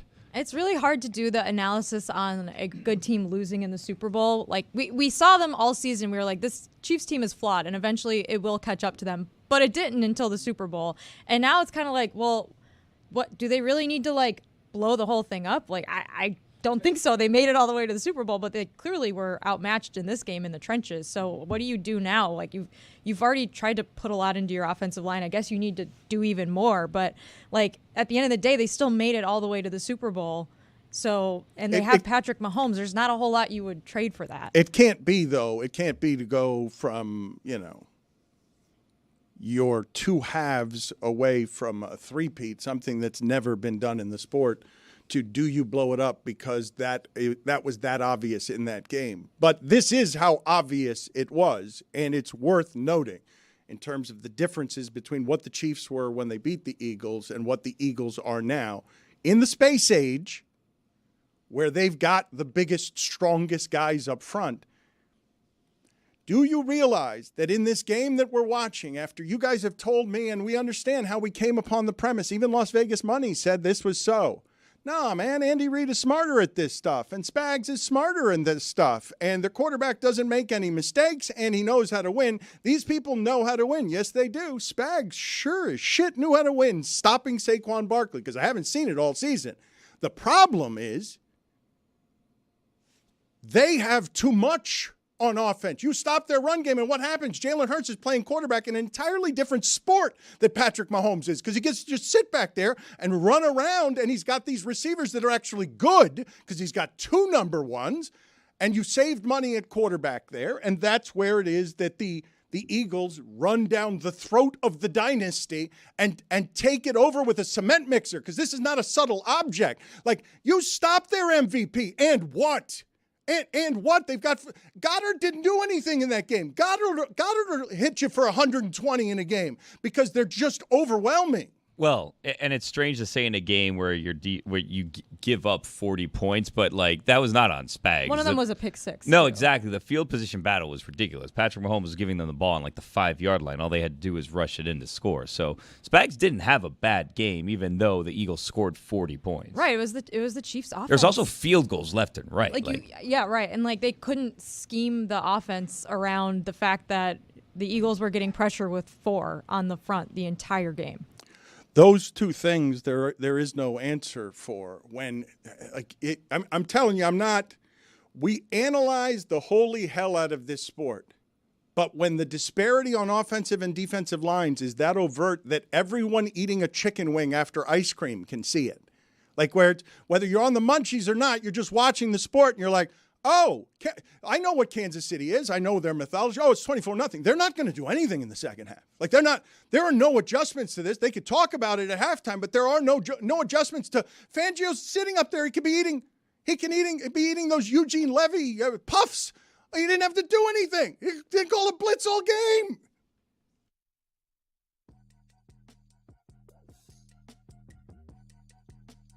Welcome back. Yes, sir. Back at the Unrivaled League. Come on, man. They can't keep us away from the Unrivaled League. Come out here and get your own basketball card made, man. Look at that, bruh. I'm thinking about getting me one, you feel me? I don't know if I still got it. We used to be outside, you feel me? Who is your favorite Unrivaled player and why? Brianna Stewart, because she's my best friend. Dejanay Carrington, because she's the best. Oh, yeah. What about you? Alyssa Thomas, because we have the same birthday. Oh, yeah. It's like the fairgrounds. You feel me? It's so much entertainment. Every 2 steps, you can entertain yourself, and we ain't even got inside yet. Oh, airball. Damn, that's why we leave it to the professionals. Who is your favorite Unrivaled player and why? Woo! Fee. Fee is a dog. A dog. Can't nobody guard her. Yes, ma'am. Her defense is tough. Bam. She go crazy all season. She gonna be MVP, mark my word. Hey. What do you have going on over here today? We have personalized basketball cards, so you can have it done with Unrivaled, or you can pick a team name. Oh my God! Do you see this? Right? Look how fast that was. Thank you so much.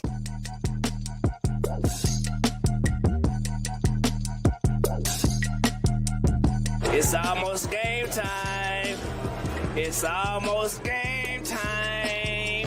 Bruh, it's always a movie in here, bro. No matter what club you go to, no matter what arena you go to, you're gonna hear that swag surf. Who is y'all favorite team in the Unrivaled League and why? Laces, for sure. The Lunar Owls, bro. Hey, can I get a I love the Mist because I love Stewie and I love Courtney Vandersloot and Dejanay and Jewel Lloyd, but they're also amazing. The Lunar Owls are unstoppable. Yes, ma'am. Owls all the way. Owls all the way. Damn. Another win for the damn Owls. Who did damn who? The Phantom had a shot, but the second half, man, them Owls turned it on, man. What you thought about the action today, bro? It was great, and the Owls are undefeated still. Absolutely. Can I get a hootie hoo from you? Hootie hoo! Hey. What did you think of the action tonight? Hootie hoo! Hey, say less. They did not let us down yet again, man. Every time I come over here, I'm overwhelmed. The action, from the love in the building. Look at the swag, look at the flavor, look at the hat. Hootie hoo, man, hootie hoo. Man, come on, I encourage you, get down here right now, man. If you got some free time over the next couple months, couple weeks, get down to the Unrivaled League and just come see these beautiful professionals kick some ass. Let's go.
This episode of the Dan Le Batard Show with Stugotz is presented by Venmo.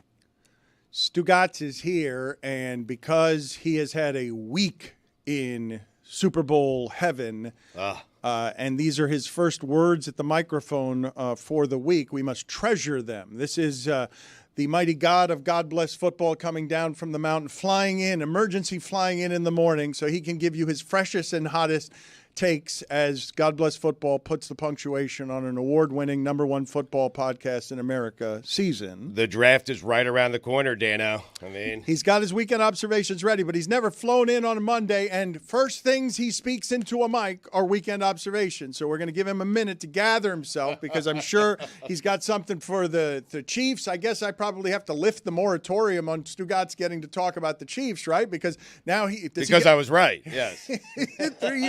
3 years later, at the very end, Stugotz gets to be right after being spectacularly wrong. I don't think this qualifies as right, Stugotz. What do you mean? Alex Smith wins that game. Thank you. Put it on the poll at Le Batard Show, Juju. Does Alex Smith win that game? We'll get to the weekend observations in a second. I want all of Billy's observations on a personal week spent with Stugotz because I'm sure we've only gotten to part of the stories. I'm being told that Billy's flying back with Venus Williams, with Braxton Berrios, with Raheem Mostert. Like he's celebrity hobnobbing. They're different flights, Dan. Right, Mostert was on the One way way there, with I some believe. celebs, another way with another. I tried to orchestrate what I thought would have been one of our better social media posts, but then I cowered and backed down at the last minute. So our flight was at 7 o'clock on Friday evening. Could have been sooner, but, that's a story for another day. So our flight was at 7 o'clock on Friday, flying back.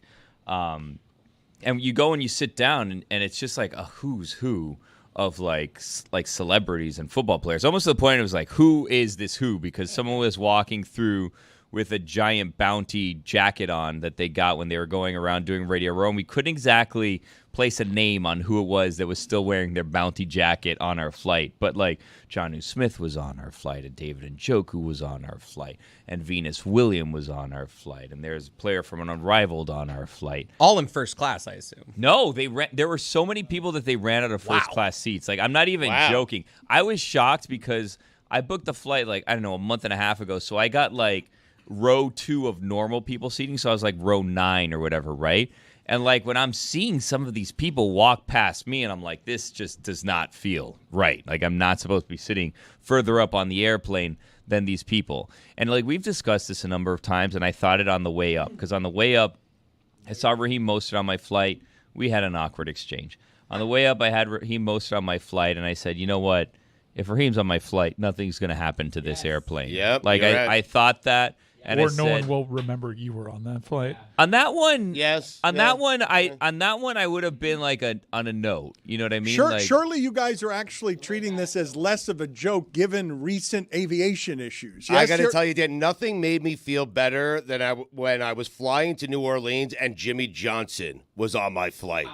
A ball coach. Because I feel better when I'm flying and there's a coach on the flight. I do. He'll take care of stuff. Look, we need to talk about Jimmy Johnson in a second. We'll get us organized. Look, we need a lot happened. He was on yesterday. Survivor. Excited to see him in the Xfinity Series this year. A lot happened yesterday. Hubie Brown retires at 91 years old. Tip of the cap. I think Jimmy Johnson retired, but it's not totally clear. I think he retired. That was bullshit what Jimmy Johnson did. Don't play with my emotions. What'd he do? Hey, did you guys not see this? No. All right, it was before Harry Connick Jr. allegedly spoke the first words. So they used AI for this career retrospective of Jimmy Johnson. It was cool. It's you meet 17-year-old Jimmy Johnson playing at Arkansas, and AI Jimmy Johnson is literally walking the fields of his career. And he's like, I was a graduate assistant at Louisiana Tech where I recruited a quarterback named Terry Bradshaw. And AI Terry Bradshaw shows up. And he's like, we'll see each other later. And now me, obviously knowing where this is going, I'm like, all right, show me Jimmy Johnson from the U. You see Jimmy Johnson from the U. You see the Apex jacket. And how about them Cowboys era? And it's actually pretty cool. At the end of it, everybody is on stage. Jay Glazer, that's how you know it's important. They bring the whole team together. They're all standing there around Jimmy. That is how you know. It is how you Glazer, know. It is how you know it's important. Strahan and Brady were walking on Bourbon Street to celebrate Lady Gaga. and behind Jimmy Johnson was Jay Glazer, and it gave me comfort to know I'm walking towards something large. He's been allowed to be the hood ornament on the biggest thing. So he's talking to you about his entire career. You're like, okay. About halfway through, you catch on. Wait a second, is Jimmy Johnson about to retire? And you see Jay Glazer on the set, and you're like, Jimmy Johnson's going to retire. And they go on, and Jimmy's crying, and he's saying, like, this is the happiest he's ever been in his life. And there's all sorts of reporting out there about Terry Bradshaw retiring. We didn't see anything about Terry Bradshaw, so I'm like, wow, did they get it wrong? Or is that maybe in the future Terry Bradshaw retires? I'm like, we're saying goodbye to Jimmy Johnson. This is a moment. Am I getting emotional? And then Kurt asked him at the very end, like, is this goodbye? And he's like, one day at a time. You can't do that shit. No. You can't. No, this was goodbye. I'm emotionally prepared for goodbye. Right. This is like when Kirk Herbstreit brought a second dog around that looked exactly like the first dog. Yeah. Peter. Put it on the poll at Le Batard Show. Did Jimmy Johnson retire yesterday? Yes or no? What is the point of not actually retiring? Don't tell me after a 15-minute segment you don't like big drawn-out goodbyes. Don't cry unless you're retiring. If you're doing another year, that's it. My tears on you, done. Walk me through, okay, because old man tears are something that made an appearance over the last few days with a couple of local icons who I've greatly respected, who were built very differently in the way that they did their jobs, because it was leaked in a way that was dirty and interesting, that Pat Riley wept when trying to convince Crocodile tears. Jimmy Butler to come back to Miami, and it was meant to shame Pat Riley, the idea that you would get so you can't cry, Dan. Yeah, that's a sign of weakness. Yeah, if you're a man. If my boss cried to me, though, I'd probably be like, No, understood. So I want to talk about some of this stuff because I've actually gone through grief with both of these men. And when you get older, Chris, you know this, your dad cries. Your dad, I don't even know the person your dad is anymore in terms of what he used to be in terms of all male repressions and how now, late in life, appreciating little things after going to hell and back on life and death, all of a sudden, your dad will cry and I don't even recognize it. Anything gets him nowadays. Right. And so to shame... That Google commercial? Hell and back. Yes, Greg Cody... I was also wondering. Yeah. Yes, Greg Cody walked to the edge of hell, coughing the whole way, wheezing. He was just going to Buffalo. He was at Dana Highlight yeah, or whatever that's it's called. I mean. With Bernie Palm. He coughed himself into a faint at Dana Highlight. Yes, and I'm sorry. And we all said this is how he wants to go. At Miami Highlight. Mm-hmm. That's a fine. It is a fine. It's Magic City. It's a double fine. Wow. I'm going to pay both of those Know your Battle Court fines partnerships. right now. Yes, I'm sorry. We are proud to own a Cyclones team that we have not talked about in a while. Go Cones. 1 and 2 on the year.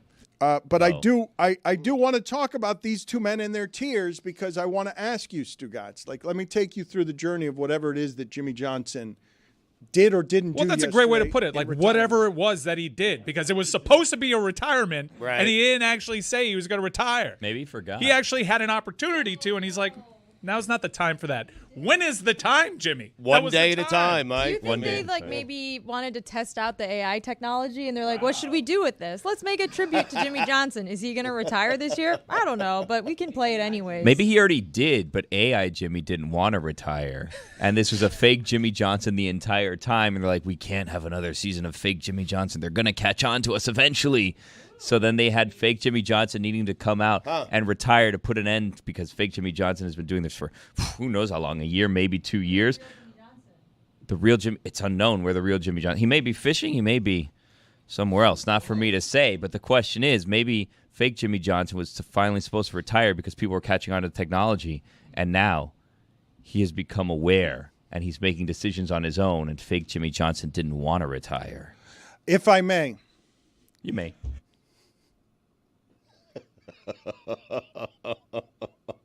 Jimmy Johnson famously did the stuff that Nick Saban did, testing his ego in the pros. And when he got to the Miami Dolphins, what he thought was his dream job, at the end of that, because of what it demanded of him, because of the emotions it unleashed when his mother died, he shows up at the funeral, sobs in the arms of his sons for not being there for him, or for them, because football consumed him so much. Is this real Jimmy or fake Jimmy? It's a good question. One that was on your plane. Well, which one was that? It was drinking Heinekens. I mean, it was. It was watching a Mormon show. And lizards. Yeah. R.I.P. Sounds like something fake Jimmy would do. R.I.P. Jim Mandich. For Mad Dog. Jimmy Johnson to learn while staring over his mother's casket that he needed to leave football. And for him to share with Wayne Huizenga, the late owner of the Dolphins, the idea of QTL, quality time left. Jimmy Johnson's been thinking about mortality for a long time, and every time I see him walking through, after having to fly across the country at his age, done with this shit a long time ago. The only reason he's doing that is because he's friends with Bradshaw. That thing is the closest thing that we have on television in sports to a family outside of what's on inside the NBA. Like, it's the closest thing. Those people truly care about each other. They've walked each other through difficult parts of life. And it represents an American icon in that Jimmy Johnson's been there since the beginning of Fox Television. He helped build that entire media empire by being one of the first star media people who could carry a network. And so I wouldn't blame him if he was done, but you can't do it that way, Jimmy. It's cheating. Like, either tell us or don't. Not one day at a time. I ain't cheating. No, you're cheating, Jimmy. Jimmy, you're cheating. Like, you either tell us you're retiring or you're not retiring so we can celebrate your career and give you the eulogy here while you're still alive. Or you just tell Jay Glazer to stand back. But when you bring him onto that set and he's there and Gronk's there and everyone's just sharing their favorite Jimmy Johnson Too memories. many people there, honestly. Also, Glazer's a chatty Cathy. He knows the truth about everything. I mean, how about some professionalism and tell if he's retiring or not? You know what I mean? All of a sudden, we're not going to report a story we may know. Scoop, yeah. Exactly I right. mean, it's Jimmy's retirement. Billy is right about this. Not Jake Glazer's retirement. Well, I said the opposite. Well, it's not his retirement. Like, why didn't he announce it there? He told us about the Jets stuff with Aaron Rodgers. Tell us if Jimmy's going or staying. Glaze, come on, man. He would have good sources on the matter, I would think. Stugots would replace himself with AI Stugots in a heartbeat. Oh, if it meant he absolutely. didn't When have can to we do sit this? here. Yeah. Are you actually? I don't Are know. you here? Dan, poke him. Not sure. See if your hand goes through. AI Stugots would not pull off the rare double of leaving work early Friday and coming into work late on Monday. Thank you, Mike. You were not here, Stugotz, That's so me. I don't want to make accusations while you're away that we do not make to your face. So can you guys play the video, please, for Stugotz? All of us were wondering, before we get to the weekend observations, if we can get an honest answer here. Chris, help me. How do we get an honest answer here now that we've already made whatever it is our accusations are about this video? Do you know what we're about to show here, Stugotz? I have no idea, Dan. You know, Radio Row has turned into media. It's like digital media row. People are sticking telephones in my face. I have no idea what I'm saying, who I'm talking to. I just say stuff. All right, so just for people who don't know, I think I have this right because I was only there briefly. But what happens at Radio Row is the entire modern media sort of jostles and gets in the face of Stugotz and asks him to very aggressively be Stugotz at all times. Yeah. He's not allowed to walk someplace and not be Stugotz. Just like, thankfully, walking someplace and being Stugotz is just smoking a heater. So he'll do that, but he's getting jostled by the media demanding that he be all week his maximum self, correct? It's always demanding performance of you. Yeah, and sometimes I just want to take a nice little stroll around Radio Row, and I can't do it because people are sticking telephones in my face, and they're asking me questions, and I don't know who I'm speaking to, and I'm just saying shit. Okay, so thank you for that context because this will help me play this video. But, Billy, what I want to ask you, because Stugotz was delighted by this, right? As Stugotz explained it to me, it brought a radiant smile to my face on just all the things that Radio Row has been for many years. He was telling me the story of Stephen A. Smith walking through Radio Row, which must be uproariously funny. Like, it just has to be hundreds of people. You guys make fun of me when I tell you that Jim Rome has had a bodyguard for years. I imagine Stephen A. needs multiple bodyguards here because it's piranha around someone. I imagine Stephen A. walking through that convention center is a loud jostling. Stugotz was delighted that Stephen A. paused in the parade of Stephen A.ness to see God Bless Football, see Stugotz, and beeline for all the things that Stugotz represents to Stephen A. Smith, a moment of of like genuine jostling between media brothers. What are you shaking your head about? A beeline, the video I saw, it looked like they kind of like did a double, like a beeline would be like, holy shit, that's Stugotz. I couldn't want to talk to anyone more. This was kind of like look left. Oh, is that Stu? Oh shit, I should go over there. All right, yeah. Right. I should go over there. Right. Is that what happened? To me, it wasn't a beeline. I felt like it was a beeline. I got to be honest. To me, a beeline gives off like, I'm going to say hi to this guy no matter what. The story, again, I didn't see it. It's Stugotz telling me the story, and he was excited to tell me the story. Stephen A. was going from station to station. He stopped, and he had a group of people around him. He stopped dead in his tracks when he saw me, and he beelined straight to me and gave me a big hug. I will admit, he did stop dead in his tracks. Not a beeline, though. Okay, all right. Billy, any assessment here? Were you there? Do you have a vote? I saw the video. He went out of his way to say hi to Stugotz. Like he was going to do something else and then kind of changed directions to go say hi to Stugotz. I did see a video where Stephen A. interrupted a live interview to go say hello to Emmitt Smith. It wasn't that. Okay. That's a beeline. Okay, so yes, thank you. He walked on a stage Well, he in could the do middle that. interview, said hello to Emmitt Smith, and kept walking. Billy said it well. Went out of his way? Definitely. Not a beeline. Okay, so a D+ line, like whatever it is, it's Right. not. It's not. It was not A list. It's not B list. It's not C list. Emmitt Smith A list. Stugotz.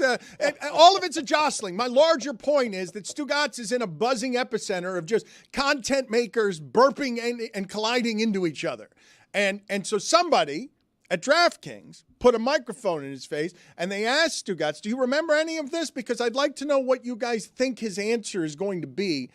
I don't know what his answer is going to be to what it is that he's trying to achieve here. I don't remember what my answer was. You don't have any idea what it is that this moment is. The question is about slot machines and what you would do if you won $50,000. Do you remember this question? How much would you tip, Stugotz? I do remember the question. I have no idea how I responded. But how would you tip? If I were just asking you $50,000. How much would I tip who? Like someone in the. Well, that's the question, right? You've won at the slot machine. But who do you tip? I'd like to think if I won $50,000, I'd give $5,000 to someone responsible. Someone, like just someone. I don't know, pit boss, someone. You know.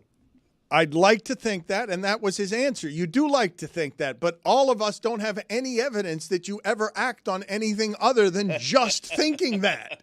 I'd like to think of myself as a guy, if I won the jackpot on a slot machine, I'd just be handing out money to everybody. It's just the way I am. If I won $50K, that person's definitely getting $5,000, right? $5,000. So I still net out $45,000. Jackpot. Yo, chicken thigh. I deserve it. Yes, you do. The kind of person you are. The kind of person you are. It's Would it hand a single dollar to a single person? You are not that person. Christ, man. How is he so consistent with his lie, though? So the question we were asking is, who are you doing that for? Like, what are you trying to present to whom is the question? I'm trying to present that if I'm a guy who kind of, stumbled into some money, that I would be free with my money. I would hand it out. You But know? why are you doing that? Who are you trying You to make think stumbled that? into money like 15 years ago. And I haven't handed You any don't out. give a lot of it away. No, we don't have a lot of evidence here of the How much checks. does your watch cost, Stugotz? The watch. Can you guys walk me through just really quickly? You do have any theories? Is it just that Stugotz is on autopilot? It's like, I've got to entertain when they turn on the cameras, and I'm tired because I've been working 7 hours today. That's my thought. This is like probably Thursday or Friday. This is just He's forgotten that Stugotz. he's supposed to be the character, and now he's doing the interviews like they're real. And Because he's day like, two, I saw one with you know? Blackjack where he's like, "Oh, I play my own way. You're scrum." I'm like, that's Monday or Tuesday, Stugotz. Billy, so let me ask you this question, Billy. Did Stugotz, I don't think Stugotz has taken inventory. I have it. Of some of the places where all of this would be a real battering on somebody in the media age who, shouldn't have to do 19 interviews in a day. It's a little hard. People don't understand what it is to do 19 interviews a day. I know it's not construction work on the summer. Yeah. Tarring roofs. But at this point in his career, I'm going to say that Stugotz, and this is no indictment of Stugotz, it would be of just about anybody his age, is going to have a stamina problem in his 50s by Thursday if it's 19 interviews a day. Like, that any human being doing that might have a stamina issue. You were doing it right there with him. Yeah. Well, I'm confused. What? He's asking about my stamina. His stamina? Well, I mean, Friday, Friday was a bit of an adventure for everyone involved because a lot of the people that we had scheduled disappeared because of not the stamina, but because of flights. And Billy, what happened Friday? I got a text message from someone that doesn't work here that was like, Stugotz bailed on Radio Row, and I'm like, how do you even know this? I bailed on a few guests. I'm not going to lie to you guys. I wanted to get out of there. Like, I had a plane to catch. My daughter's playing in a lacrosse game over the weekend, and we had done, to Dan's point, I think 19 interviews a day, and one day Billy wasn't there because he was ill. Billy ill, and he got there late. And so I was just tired. I wanted to get out of town. Hold on the Big Easy got to me. Let's just, on the front end of this, because I see where this is going. I arrived that day. It's not going anywhere. Because of scheduling, I missed one interview over Zoom that I was scheduled to be there for. Right. So I missed one interview on Zoom. Now, the problem on Friday is that we had a number of people guests, and we played this game where nobody knew what time the flight was at. So we were booking guests, but we didn't know up until like 10 o'clock at night the day before what time Stugots actually had to leave by. So when we finally got that information, we had to cancel all of the guests for the next day because none of them were going to line up with the time that he had to be out of there by. So we had to cancel, a number of guests. Now, the crew, and I don't want to speak on behalf of the crew, but many in the crew were quite peeved at this situation because there was a flight 5 hours earlier that the entire crew could have been on. And as a result, we ended up going, at 9 a.m. that day for us to interview Bomani, which we could theoretically do at any point in time.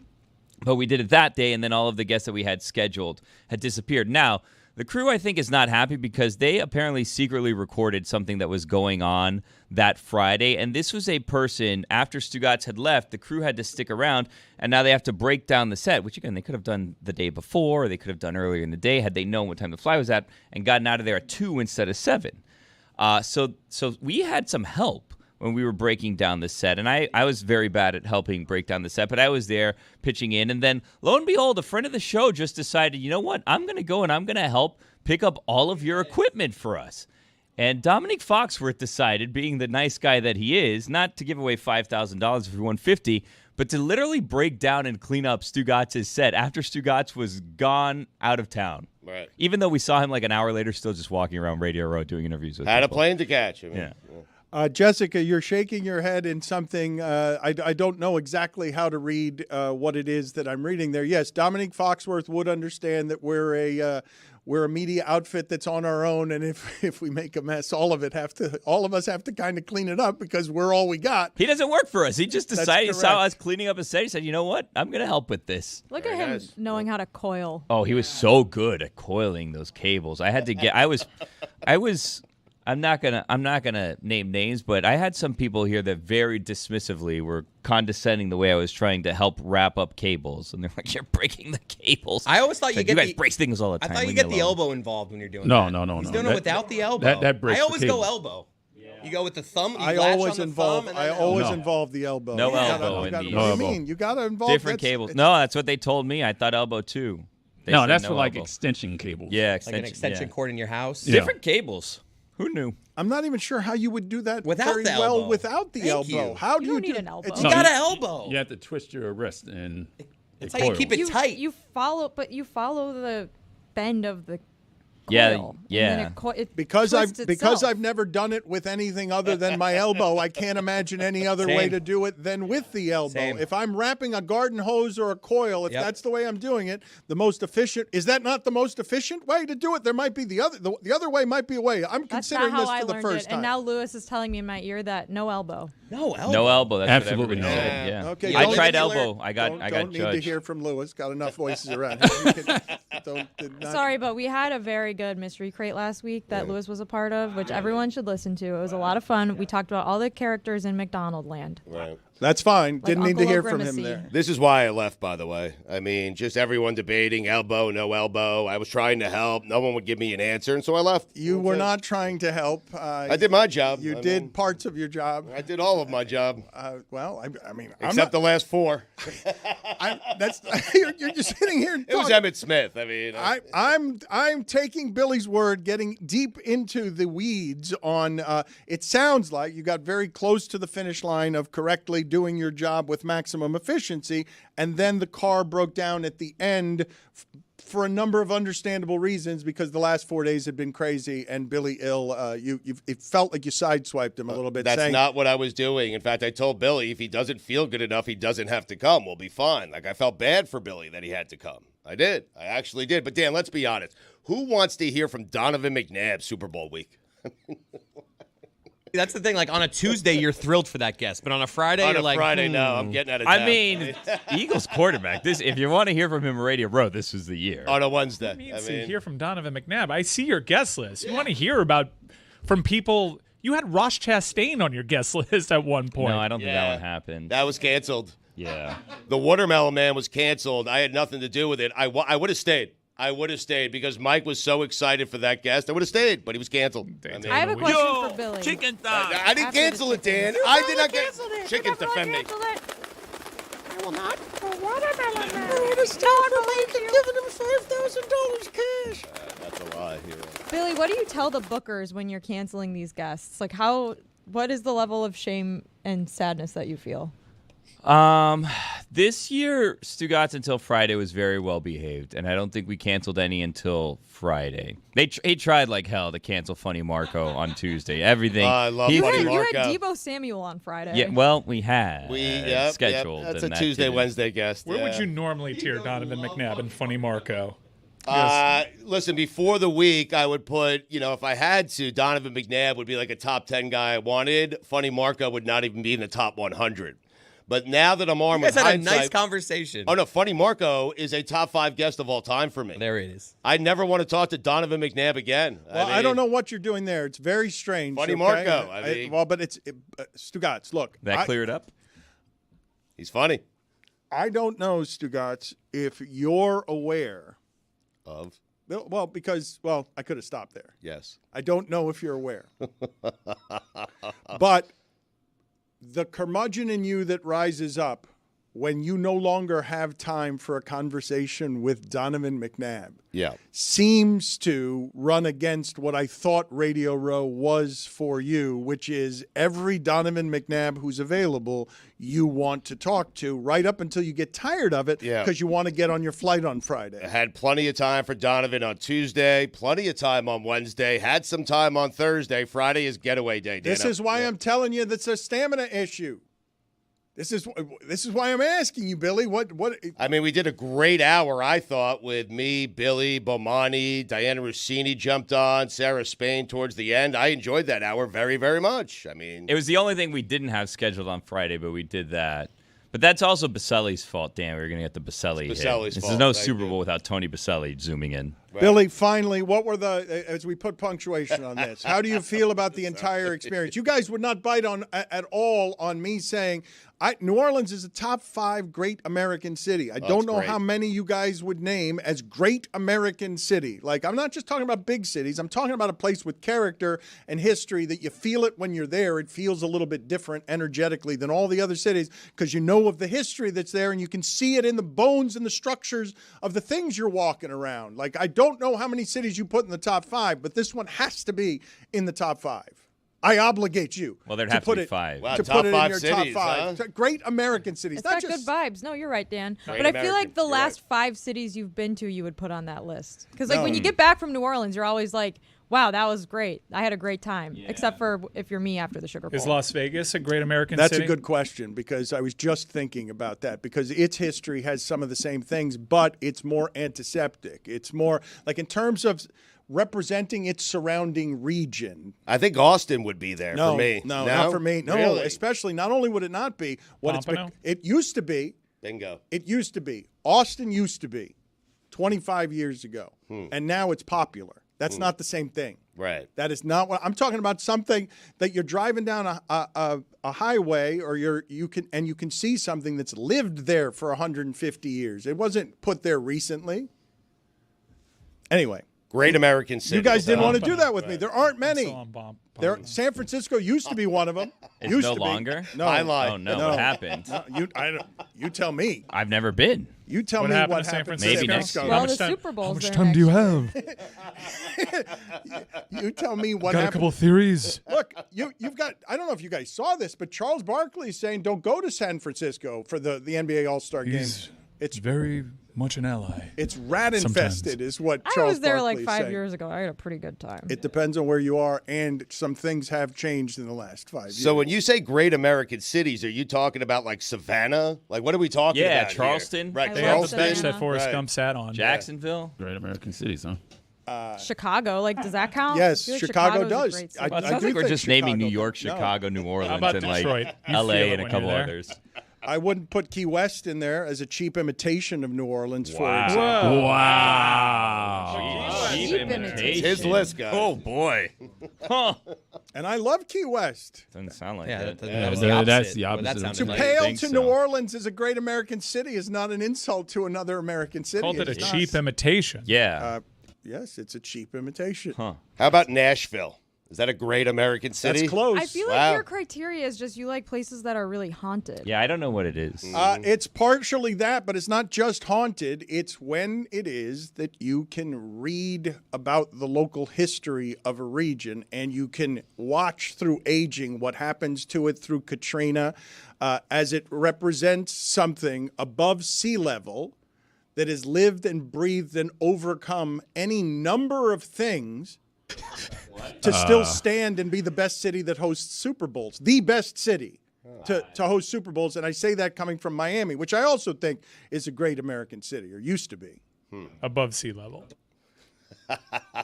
For now. Writers are strange sometimes. Yeah.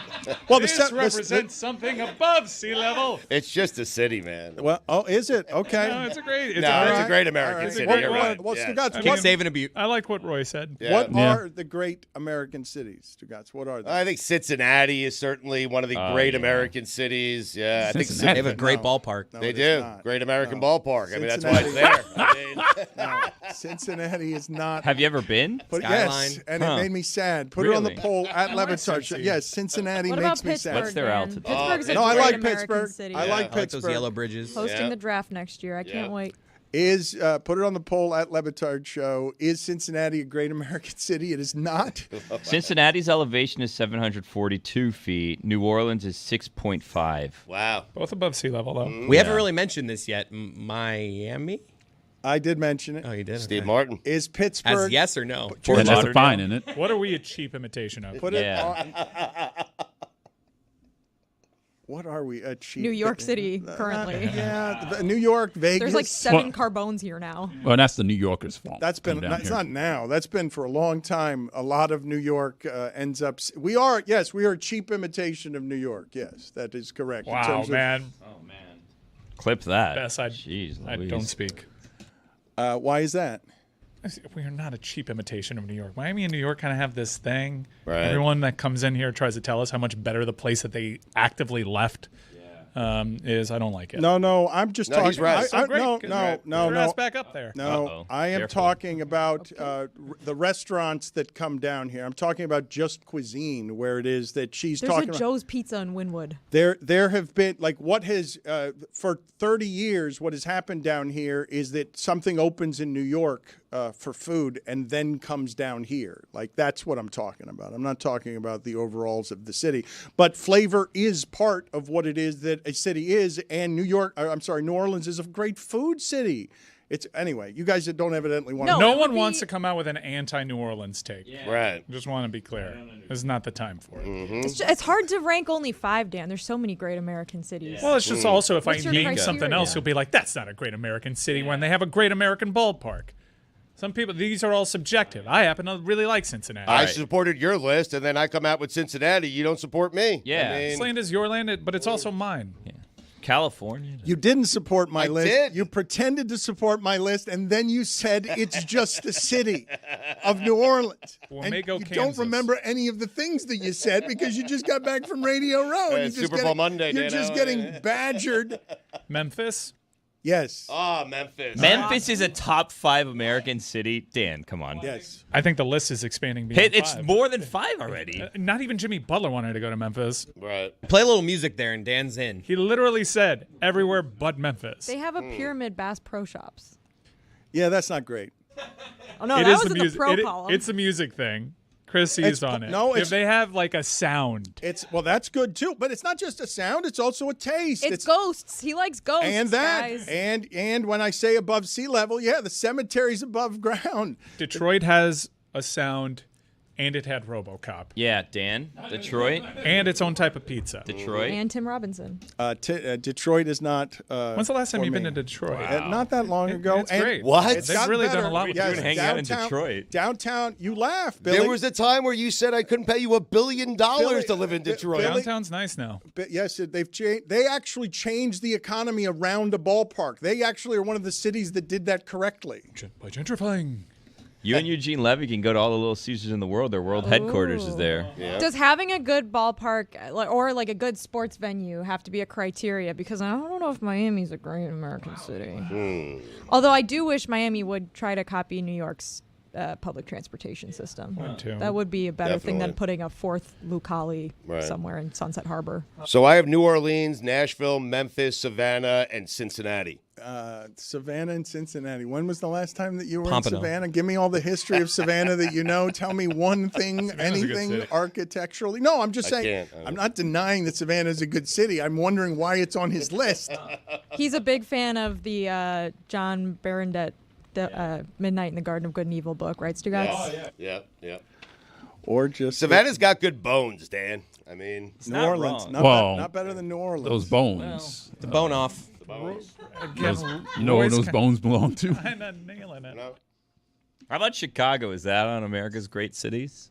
We already said this. We already did. Well, it wasn't on the Chicago list for of the third five we just time. did. There's a lot of fines, It's not man. on the five. Man. They had Montreal. They had a great fire, Billy, so they have a lot of ghosts. Chicago has to be on there, though, right? Perhaps Wrigley? Toronto. I mean, Vancouver. People say that would be a great American city. I was on the plane up Sioux Falls. into New Orleans on the plane. They said they were welcoming.